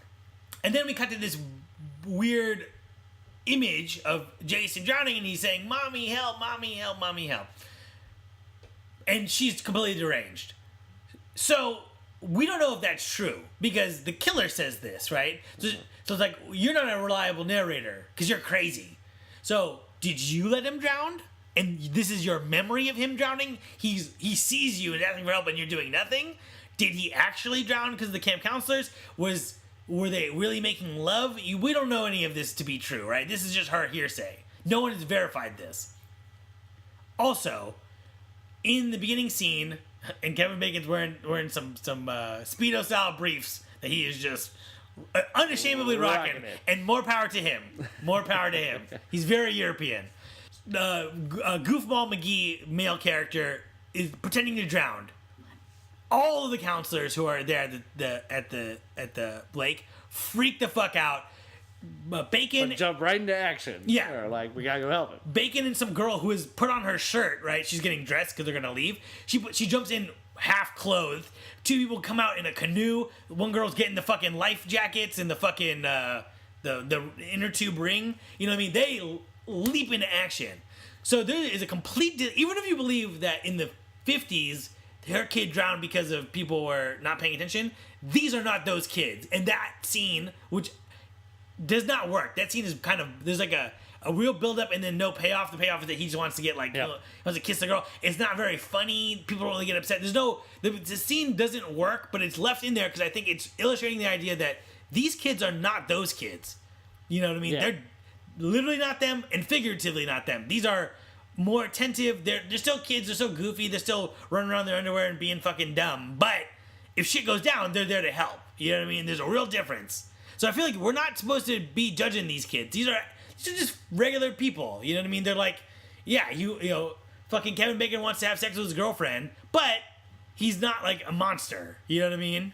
That's a really good point, and that really makes that scene really stand out to me now. Now that you say that, Because that scene does not work. Like, the scene's boring. It's just it's kind of a whatever scene. And it's all one long take too. Yeah, it's a long take, and then the payoff is that he wants to make out with the girl, and then There's like no coverage. yeah, There's no like the person watching them just keeps watching them. Right. You know, just watch this whole episode go on. Right, and there's no like close-ups, there's no reactions, there's no like, hey dude, like we were really worried. Like everyone kind of just like, oh well, you know what I mean? Yeah. But I think the reason why they're all like, oh well, and the reason because they're supposed to be relieved that he's okay.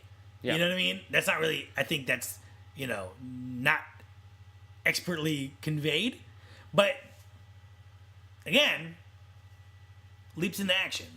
So yeah, it's really talking about 50s kids are bad. No. No, yeah, fuck the 50s, terrible time. But yeah, it's like to judge this generation on the mistakes of your past generation is wrong. Right. And that Mrs. Voorhees is nuts and she just can't let go of this grudge, which, we don't even really know. And was it the two camp counselors at the beginning or was it another set of camp counselors? No, we have no idea. By implication, you would think, logically, that those were the kids who were responsible for it, but we don't know that. You know what I mean? These kids aren't responsible. They were probably not even alive when her kid died. You know what I mean? It's been 20 years. Yep. You know what I mean? They might have been just born. So you're punishing people who had nothing to do with that. You know what I mean? Exactly. So that's a good point of like, they're getting punished for absolutely no reason. So I just think that didn't think about that. them smoking weed and them playing strip Monopoly and whatever, like, we're not supposed to be judging them for any of this. I think that all of that is something. They're smoking weed at the expense of anything else, right? They're smoking weed like at night. It's raining. Nothing's going on. You know what I mean? It's like, who gives a shit? Mm-hmm. And like, they're playing strip Monopoly, and it's not. They're, she's goading the dude, but he wants to play, right? And like after the game's over, he's like, would you, because Alice never landed on anyone's sink, so she's fully dressed. And the other girl's down to her underwear, and the other guy's down to his underwear. Mm. So, she's like, would you have taken anything off if you landed over? And she's like, oh, I don't know. And then he's like, well, then I wish we would have kept playing. It's like, it's all played for fun. Like, no one's like, well, I feel like I'm being put on the spot here. Or, you know what I mean? No one's like, get naked, you fucking bitch. It's like, it's fun. And nobody's the really innocent one either. They're all kind of... Oh, great point. Which a lot of slasher movies have that, where it's, the final girl is like, oh, no, I don't want to do that. Which really comes from Halloween, but in Halloween, she's just the responsible one. Yeah. You know what I mean? It's not that her virginal status is not being played up as great. John Carpenter, card-carrying liberal, doesn't give a shit about that kind of thing. Yep. He's just telling the audience that, like, this girl has her shit together, but she has no street smarts. And in this movie, the last girl is fucking a guy, like, maybe twice her age. Yep. You know what I mean? Like, and like strongly implied. Yeah. You know what I mean? So those jean shorts, sexy. Yeah. And that bandana around the neck. But yeah, it's and I think these characters are like that because they want to appeal to the audience and they want to make. I think it ups the terror if it's like this is what me and my friends would do if we were alone at a summer camp. Mm-hmm. We'd smoke the weed, the dope, can you dig? As the cop says. Yeah, also that cop.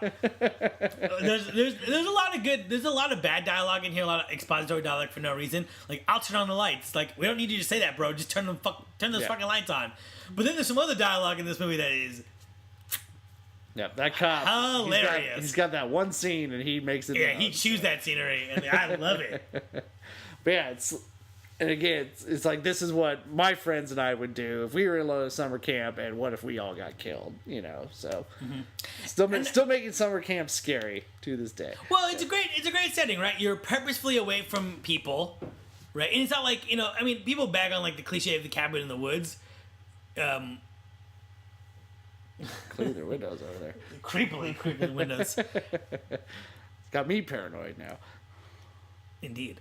people don't like the cliche of like, oh, we're gonna go to the cabin in the woods, but like people go to the cabin in the woods, and as young LA people growing up in LA, there's like you throw a stone, and it's like someone's like, yeah, man, I want to live off the grid, I want to go out in the middle of nowhere, or someone's just like the more practical people are like, let's just go camping, let's just go to a cabin in the woods and just hang out and get away from the city and all this stuff. So like that idea, I think, is cliched in that it's been done to death, but it's not a idea that is found in society. People do like that idea of getting away, going somewhere isolated.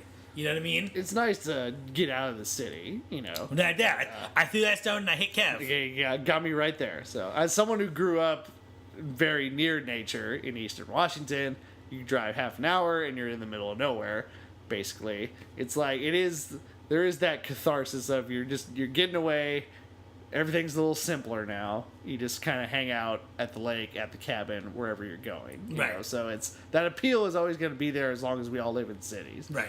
Yeah. And in this movie, the first kill happens at 3:00, and then by daylight. 9:00, then the killing starts at the cabin, and she's been watching them this whole time.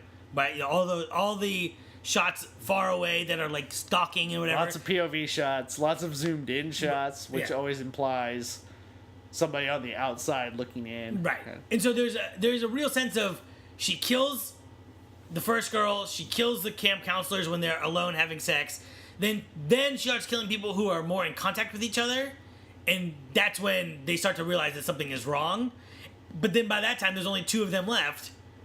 And and then she reveals herself. So I think that logic makes sense. It's just the movie is just oddly paced. There's lots of scenes that are boring. There's lots of scenes that were probably 10th of the time. The scene in the bathroom, where she's like, washing her face, and then she like hears a noise, and it's just like, for us, we know how this scene's gonna end, and it's just kind of boring. It doesn't really go anywhere. And also, it's like the 80s sense of what's dark.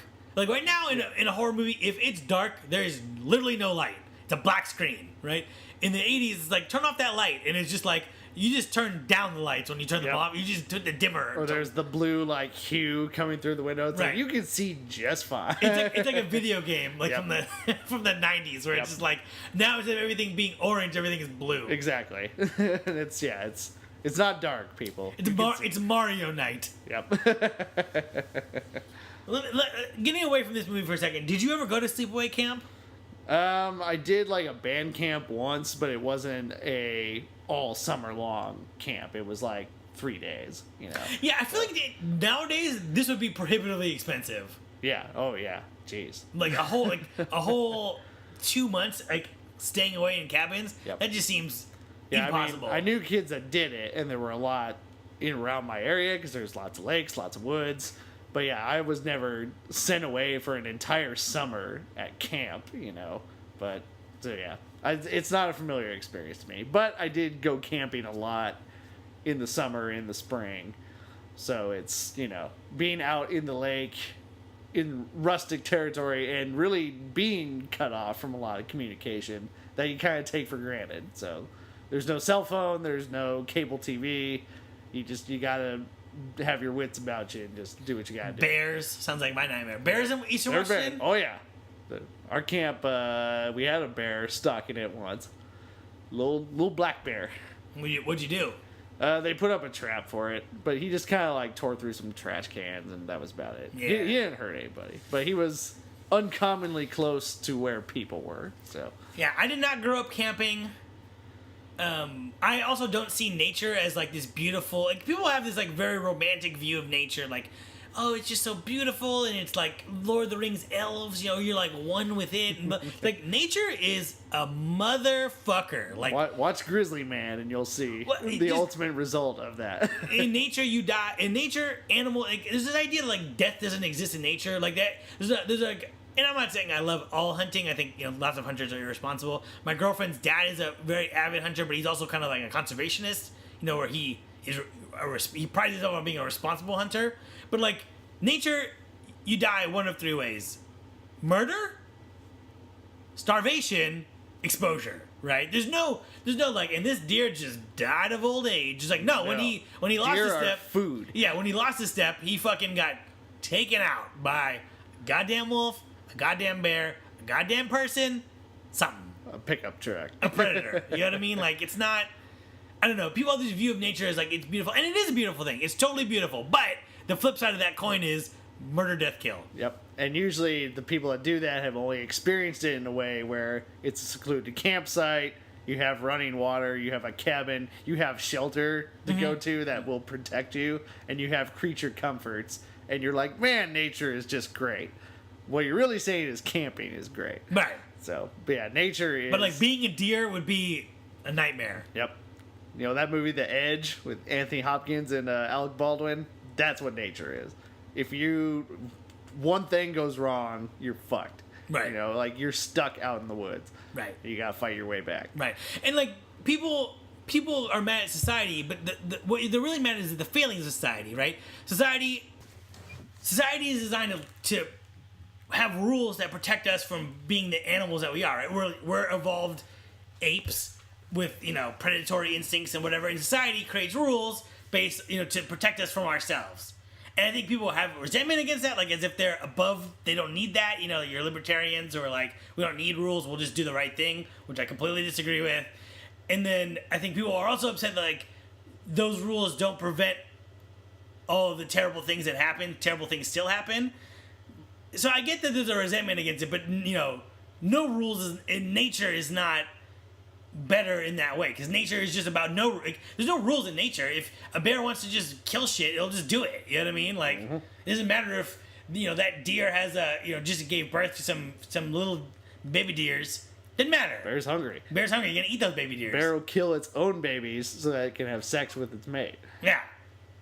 It is what it is. It's hardcore, Yeah. man. So I don't know. There's a bit of a tangent, but I just think that in a movie that deals with the separation of society from nature, and the creating a little section of society adjunct to nature, I feel like, you know, these thoughts come in my head. Yep. Is there anything else you want to talk about, Kev? Let's consult my notes. Oh, I also want to say, never went to sleepaway camp. Didn't do camping a lot. I don't think it's a surprise. not like a rustic camping in Northern California. There is, I just didn't do it. All right. Teenage me, I feel like teenage me likes the idea of sleepaway camp if I didn't have to do the things I don't like doing. Like, I don't want to row a boat. You know what I mean? Unless I like, I'm casually rowing. I don't want to be like, oh, we're all gonna, you know, do regatta racing. Like, I don't have any interest in like racing a canoe. You know, to get someone else's. If I could just like hang out and do nothing, you know, basically camping, right? But in a cabin, that would be cool. Also hooking up with chicks, but yeah, from what I've heard, those camp counselors just horny as hell. yeah, man. I mean, in this movie, they're horny as hell. They are. Apparently, in real life, that is no different. I believe it.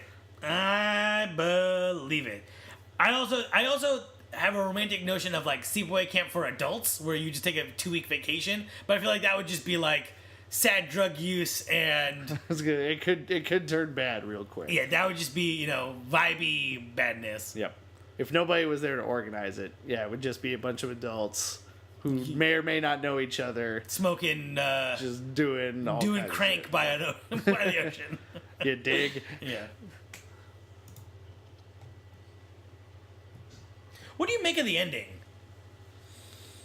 The Jason coming out of the water, or the implication that was just a dream, or which ending? I guess the ending starts with Pamela Voorhees being revealed to be the killer. We've already talked about her explanation. Yeah. But so it's okay. So the ending's kind of a Scooby-Doo ending, right? Where it's like you take off the mask and it's very like, Scooby-Doo. It's like Mr. Jenkins, which we've never seen up until this minute. Yep. So that reveal, and then the whole Jason thing. What do you make of those two things? Again, I kind of am not the biggest fan of Mrs. Voorhees, although her motivations are interesting and feed into the story. I think it's more just her performance and the fact that in the last 13 minutes, all of a sudden she's the ultimate villain. You know, I kind of like that because you just don't see it too often. As someone who likes horror movies, I feel like it's just like it's an interesting twist on a twist. Sure. But yeah, it's not built to at all. But one could argue that the movie is a mystery up until the end. So that's the build, is that maybe it's none of these people who are around. You know what I mean? True. So yeah, it could be. I just don't find that payoff very satisfactory. That's fair, though. I guess. Yeah, that's it's fair. just, it has been a mystery the whole time. And yeah, we're getting strung along as to who is the killer, who's doing it. We only ever see it their point of view. Maybe a foot, maybe a hand, but very rarely. And then I do like the reveal of Jason, but I don't.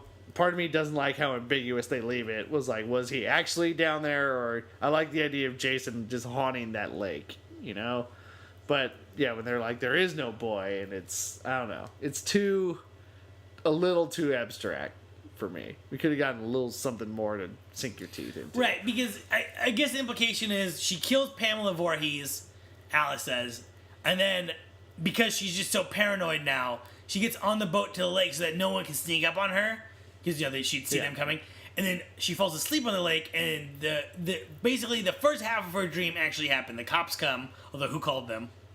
Yep. The cops come, and they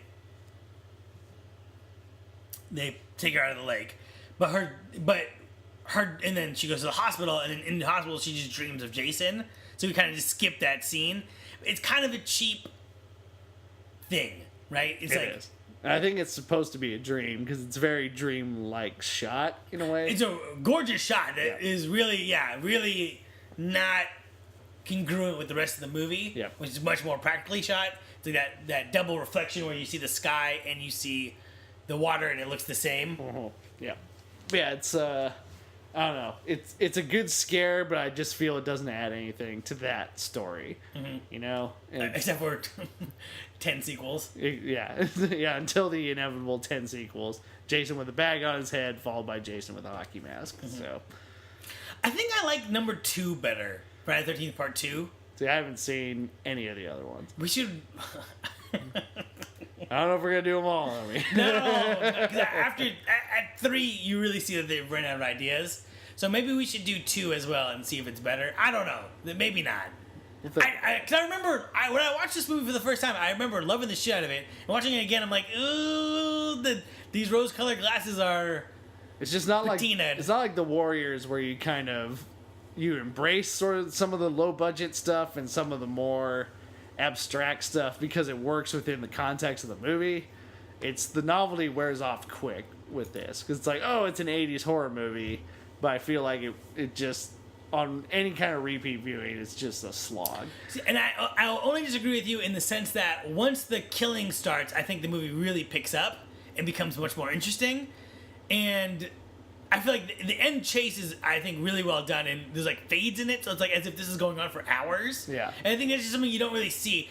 I would say that the first half of this movie is a slog, but the second half I think is enjoyable. It seems like you're more like it never recovers from the first half. I think it's just so up and down pacing. If you drew a bar graph of this movie, it'd be so lumpy. Yeah, it's a lump. It's a real. It's not a bell curve. It's real lumpy. The movie's lumpy. Yeah. Just the lumps. I can't get over it. So it's a hard watch for me. Mm-hmm. It doesn't have any drive. It doesn't feel like it's ever going anywhere. That's fair. So that's ultimately how I feel. Speaking of how you feel, let's get in some nitpicks. Alrighty. Unless you got something else. Nope. Let's do nitpicks. Shitty slow-mo in the opening kill. Shitty slow-mo. The makeup effects do not look good in high definition. Yeah, you really get those fake skin, necks. The skin doesn't match. Oh boy. The skin doesn't match the. Yep. Yeah. I mean, we love Tom Savini, and he's done good work after this, but yeah, this doesn't hold up. How does Ralph know that the girl's gonna go to Camp Blood? He was outside the store, unless I guess he was spying on them. And also later, the cop says Ralph has a wife. What? Yeah, and then how did Ralph... There's a whole horror movie with that. And Ralph somehow got to the camp on his bike and then just decided to hide out in the food pantry and then delivers that last piece of advice, and then Ralph is never seen again. Right. And they say it's 10 miles to the camp, which makes sense. If you're riding your bike at 10 miles an hour, it'll take an hour to get there. Yeah. Okay. Sure. It's a long bike ride for old Ralph, though. It is. That bike's a death ride. Death ride! The dude who's playing guitar in the one scene where they're playing guitar, the second one, not the first one, that motherfucker is not playing that guitar. As someone who plays guitar, it's one of my biggest movie pet peeves. They're not really playing it. Yeah. Inside Llewyn Davis, they do it great. You can tell he's playing. Jersey Boys, oh my god, that movie is disgusting with how bad the fake guitar play is. When Strip Monopoly Girl is setting up the archery range and then that arrow almost hits her, supposedly they just shot an arrow and just purposely missed her. Jesus. What the fuck, guys? What the fuck? Up. I mean, maybe they cheated the angle where she's actually standing like 30 feet out, but they just cheated it, but like, bro. It doesn't look cheated. Yeah, that looks like they're just like, hey, don't move 2 feet in this direction. You should be okay. Yep. That's, the OSHA not on that movie set, it sounds like. Back in the wild days. Yeah, but independent cinema. I said all of the performances are overly spunky, and I wasn't a huge fan of them. Especially Annie. Annie kind of just drives me nuts.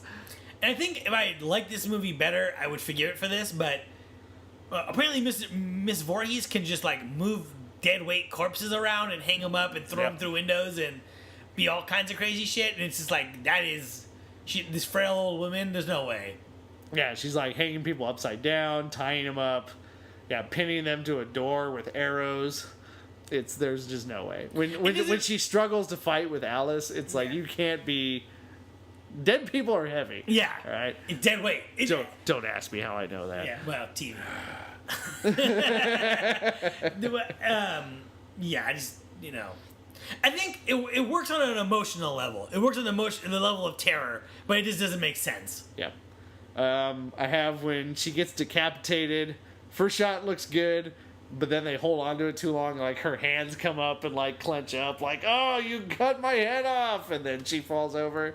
It's like, you gotta cut that short. Again, if this movie has you by the balls, in 1980 when you saw this and it blew your mind, that probably didn't matter at all. Now looking back on it, it doesn't work.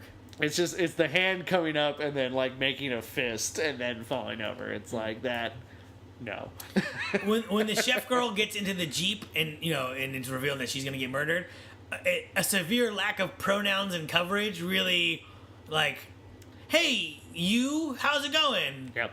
Not what's your name, not where you going, not any dialogue back and forth. It's just like really cheating it. You know what I mean? Wasn't that the road to the lake? I think we need to stop. And just like, yeah. And then, please, gotta let me out. Yeah. It's although when she takes a dive out of the thing and she just like basically lands on her head doing a front flip, that's pretty badass. That's pretty gnarly. Alice's sketchbook while they're guttering this cabin. They're hanging a gutter. She just brought her sketchbook to that. And yeah, apparently she just draws this dude in the middle of the night because she's like, oh, is that me? It's like, that's what you looked like last night. And it's, I don't know. And then it's never comes about again. We never see her sketch or do anything. And that's just like some odd character detail that didn't serve any purpose. Mm-hmm. Yeah, and my note says random sketchbook whilst guttering. So yeah, that was that's how I conveyed that to myself. After Kevin Bacon's girlfriend and them have sex, he's like, where are you going? She's like, you're sitting on my bladder. I gotta go. They're spooning. Yep. He's not, and he's holding her boobs as is, which what you would do. But I'm saying like, no one's pushing on your bladder, girl. Yep. Old bladder boobs over here. Shit. Yeah, that's about all I got. I got one more. All right. Which is, and again, this completely works on an emotional level, just not on a literal level. And I think if I was into this movie more, I would not have a problem with this. But she dispatches everyone in this whole movie, Mustache McGee, everybody, with one blow of the knife, one arrow, one everything. And she can't fucking kill Alice to goddamn save her life. Yep. They're wrestling. She's slapping her. She's, you know what I mean? Like, emotionally, that makes sense, right? We've crescendoed to this, and now we're going to play it out. But logically, it's like, you're killing grown men by surprise. Like, like, I don't know. You could explain it away. Like, her mind finally cracks. She's not singularly visioned, but it doesn't really make sense. And why does she feel the need to even reveal herself? She hasn't done that with anybody else to kind of suck them in. Mm-mm. She could have just gone up and killed Alice the way she's done every single other person in this whole movie. Mm-hmm. So. Let's go to Moments of Awesome, bring it back to positivity. The opening scene where Friday the 13th breaks through that glass, that looked great. Yep, that's some good old retro titles there. Mm-hmm. The axe to the face, it looks like a great effect. For every bad neck that gets slit, that axe to the face makes up for it. Although the way the girl takes it, right before the way she takes it, where she just closes her eyes and starts screaming, no, that was cut, Bobo. That cut is Bobo, but the reveal. The actual axe in the face is pretty great. The music is great. It reminds me of Hitchcock in a certain way. It's kind of like the up tempo kind of like strings, and the kick ma is great, but little overused, but it is great. Yeah. So, great sense of place, setting. I think they do a really good job capturing that camp vibe. Right. Totally.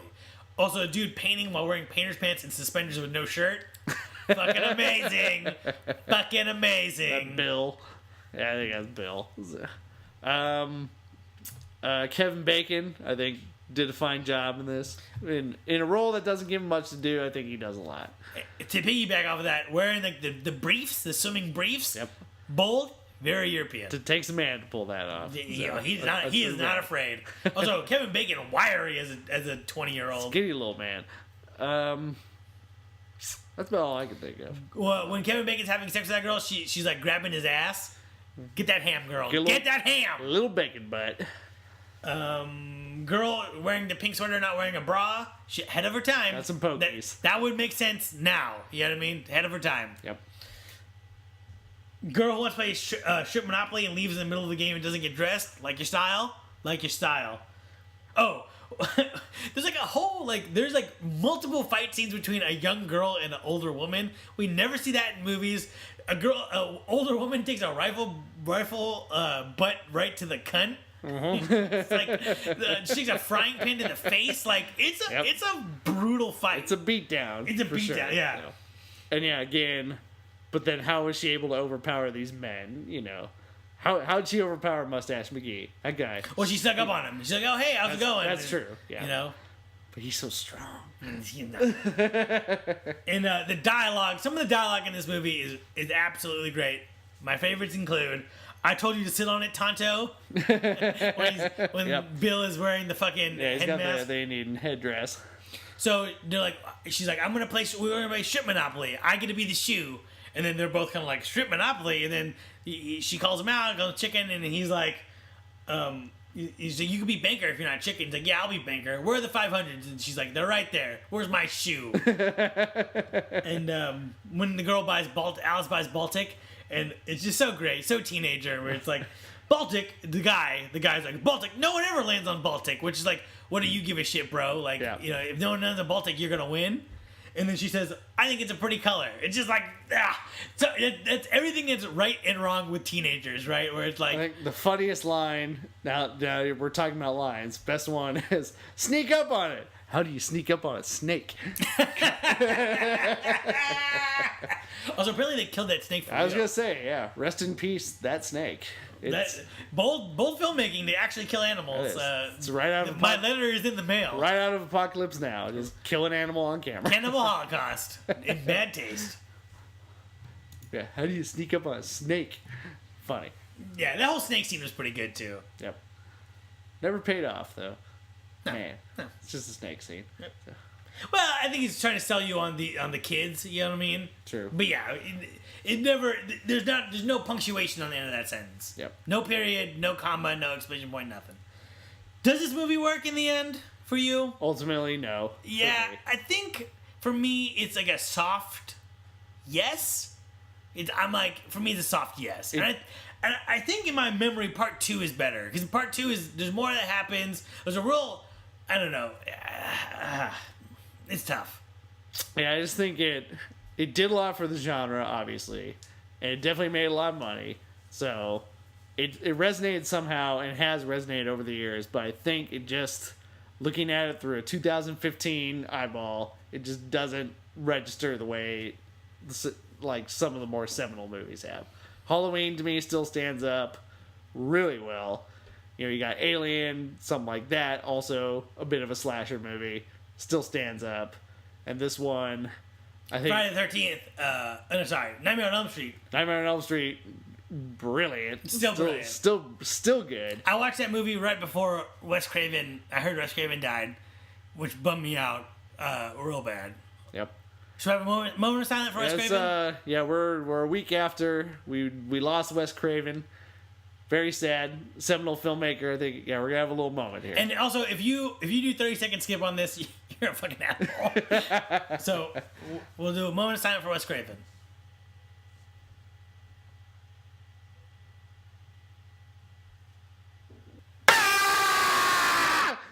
So what's your sequel pitch for this movie, Kev? A sequel to Friday the 13th? Well, so Are they gonna come up with it? So Paramount comes to you, right? And they're like, Kev, we love you, bro. You're the best, Hollywood. Right, you know, we want to do another Friday the 13th, a movie called Friday the 13th. What do you pitch? I think you take it out of the woods and you go into, like, either, well, if you go into a neighborhood, that's too Halloween. Let's see. Let's keep it in the woods. Let's put it in winter time this time. Make it be a little more like The Shining. You know, freeze that lake over? Yeah, freeze the lake over. Ooh, I like this pitch. Freeze the lake over. Now you have to deal with the cold. Yeah, you can't just be running around in your skivvies. Like, but by the way, we'll still be running around in our skivvies. You'll be running around in skivvies. But yeah, like you're in the nice warm cabin playing strip Monopoly or strip whatever, but then you get forced out and then you have to run around in the cold in your skivvies. So I think the cold and yeah, the lake being frozen and adding that layer to it could add lots of terror. Lots of cool stuff. Ice deaths with icicles and ice blocks. Jason on the ice. Could be Jason on ice. Who's the villain in this one? I think it's got to be Jason. Teenage Jason. Teenage Jason, ghost or corporeal? Corporeal. Okay. Yeah. I don't. This one doesn't lend itself to ghost. It's got to be very physical. Mm-hmm. Somebody actually killing something. You know, it's not sci-fi spiritual. Mm-hmm. I think there's a sign in this movie that says Camp Crystal Lake 12 miles and Camp Tomahawk 25 miles. I don't remember. I think part 2 takes place at a different camp, but I don't think it's Camp Tomahawk. If it is, then this sequel pitch, I'm going to be laughed out of the room. But I want Camp Tomahawk. So Friday the 13th, but it takes place at Camp Tomahawk, and there's a different haunting going on there, perhaps with a Native American twist. There you go. That could be cool. The denizens of Camp Tomahawk. I like your thing though. Little ice in the action. So for crazy fan theory, if we have one, I think my crazy fan theory is that the counselors had nothing to do with Jason's death. The mom just let him die. She just killed him by drowning him, and it's ruined her life. It cracked her mentally, and now she's going crazy, punishing children for nothing. So I think that's my first crazy fan theory. Do you have a crazy fan theory? I really couldn't come up with one, but I think there is a lot in who Mrs. Voorhees actually was and what her real agenda is. Mm-hmm. Maybe she just hates people that fuck. Maybe she was raped, and that's why she had Jason, and she never got to... It's funny you say that, because the lady who played her said that, you know, she came up with a black backstory. This is not canon, but she came up with a backstory, which is that in the early 50s, late 40s, she had a kid, like got pregnant. Her parents kicked her out because, you know, conservatism. The man didn't stick around, so she's raising Jason by herself, so she's basically living at this camp, you know, like full-time, and her kid just grows up here. And then, when the kid drowns and it's the camp counselor's fault, it's like all of these old feelings coming up again, and just her whole life crashes down upon her. That could be interesting. Yep. So yeah. She's really the only really ambiguous one. Oh, my other sequel pitch is a TV show that is the prequel series where it's Pamela and Mrs. Voorhees. So Miss Voorhees with young Jason growing up and the craziness with that. AKA Bates Motel. Nice. Yeah. It's supposed to be a really good show. That's what I've heard. Maybe that dog was trying to tell, what's her name, Annie, don't go to Camp Crystal Lake. Yeah. Place is scary. The place is fucked up. Go to Camp Tomahawk. They got better slides. Natural rock slides or plastic? Natural rock. Yeah. Right into the lake. So fun. All right. Anything else you got? No, this is I think we got a good breakdown of this. A little more deep than I thought it was going to go. I think it is a deep movie that is just not particularly well... It's not a poorly made movie. Because, like, there's a movie... It has moments. It has moments. That's really strong. It's just there's some sloggy moments. It's coherent and it's good. It's like there's a movie that came out recently. I don't want to be super negative. It's called Muck. You hear about this? Yeah, I heard about it. I watched it. Fucking terrible. Just not well made. And you can tell what happened. They just had no money and they ran out of money and time and it absolutely doesn't gel. It's just a fucking, it's like Jello, but it's just the water and the powder and it didn't mix at all. You know? So it's a well made movie. It just doesn't come together completely. It's not its own unique.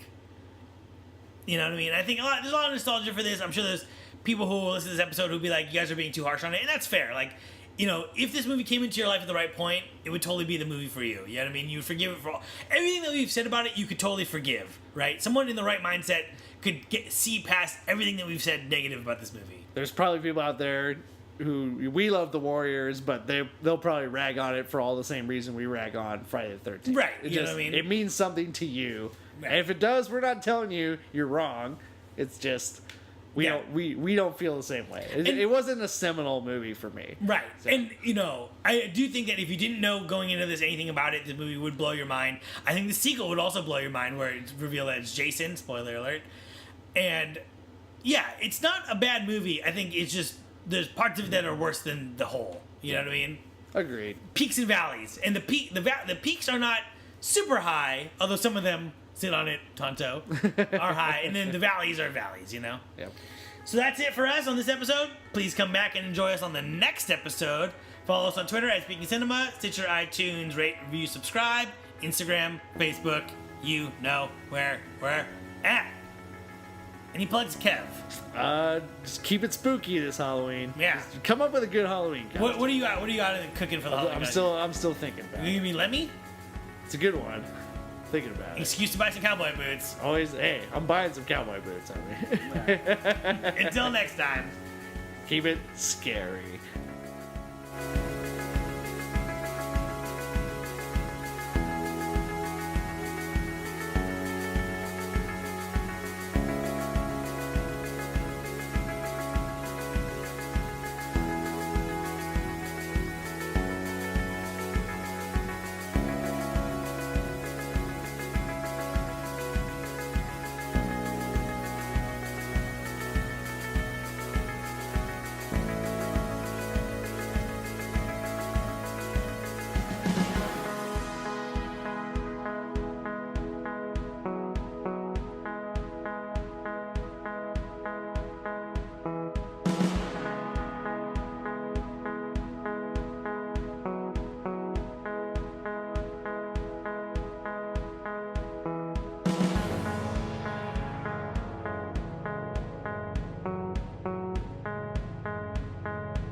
And we're back. Back from the Friday the camp. Sorry again. Cunningham admits that he was not looking for quote unquote great actors, but anyone that was likable, appeared to be believable, and Cunningham. Edit point.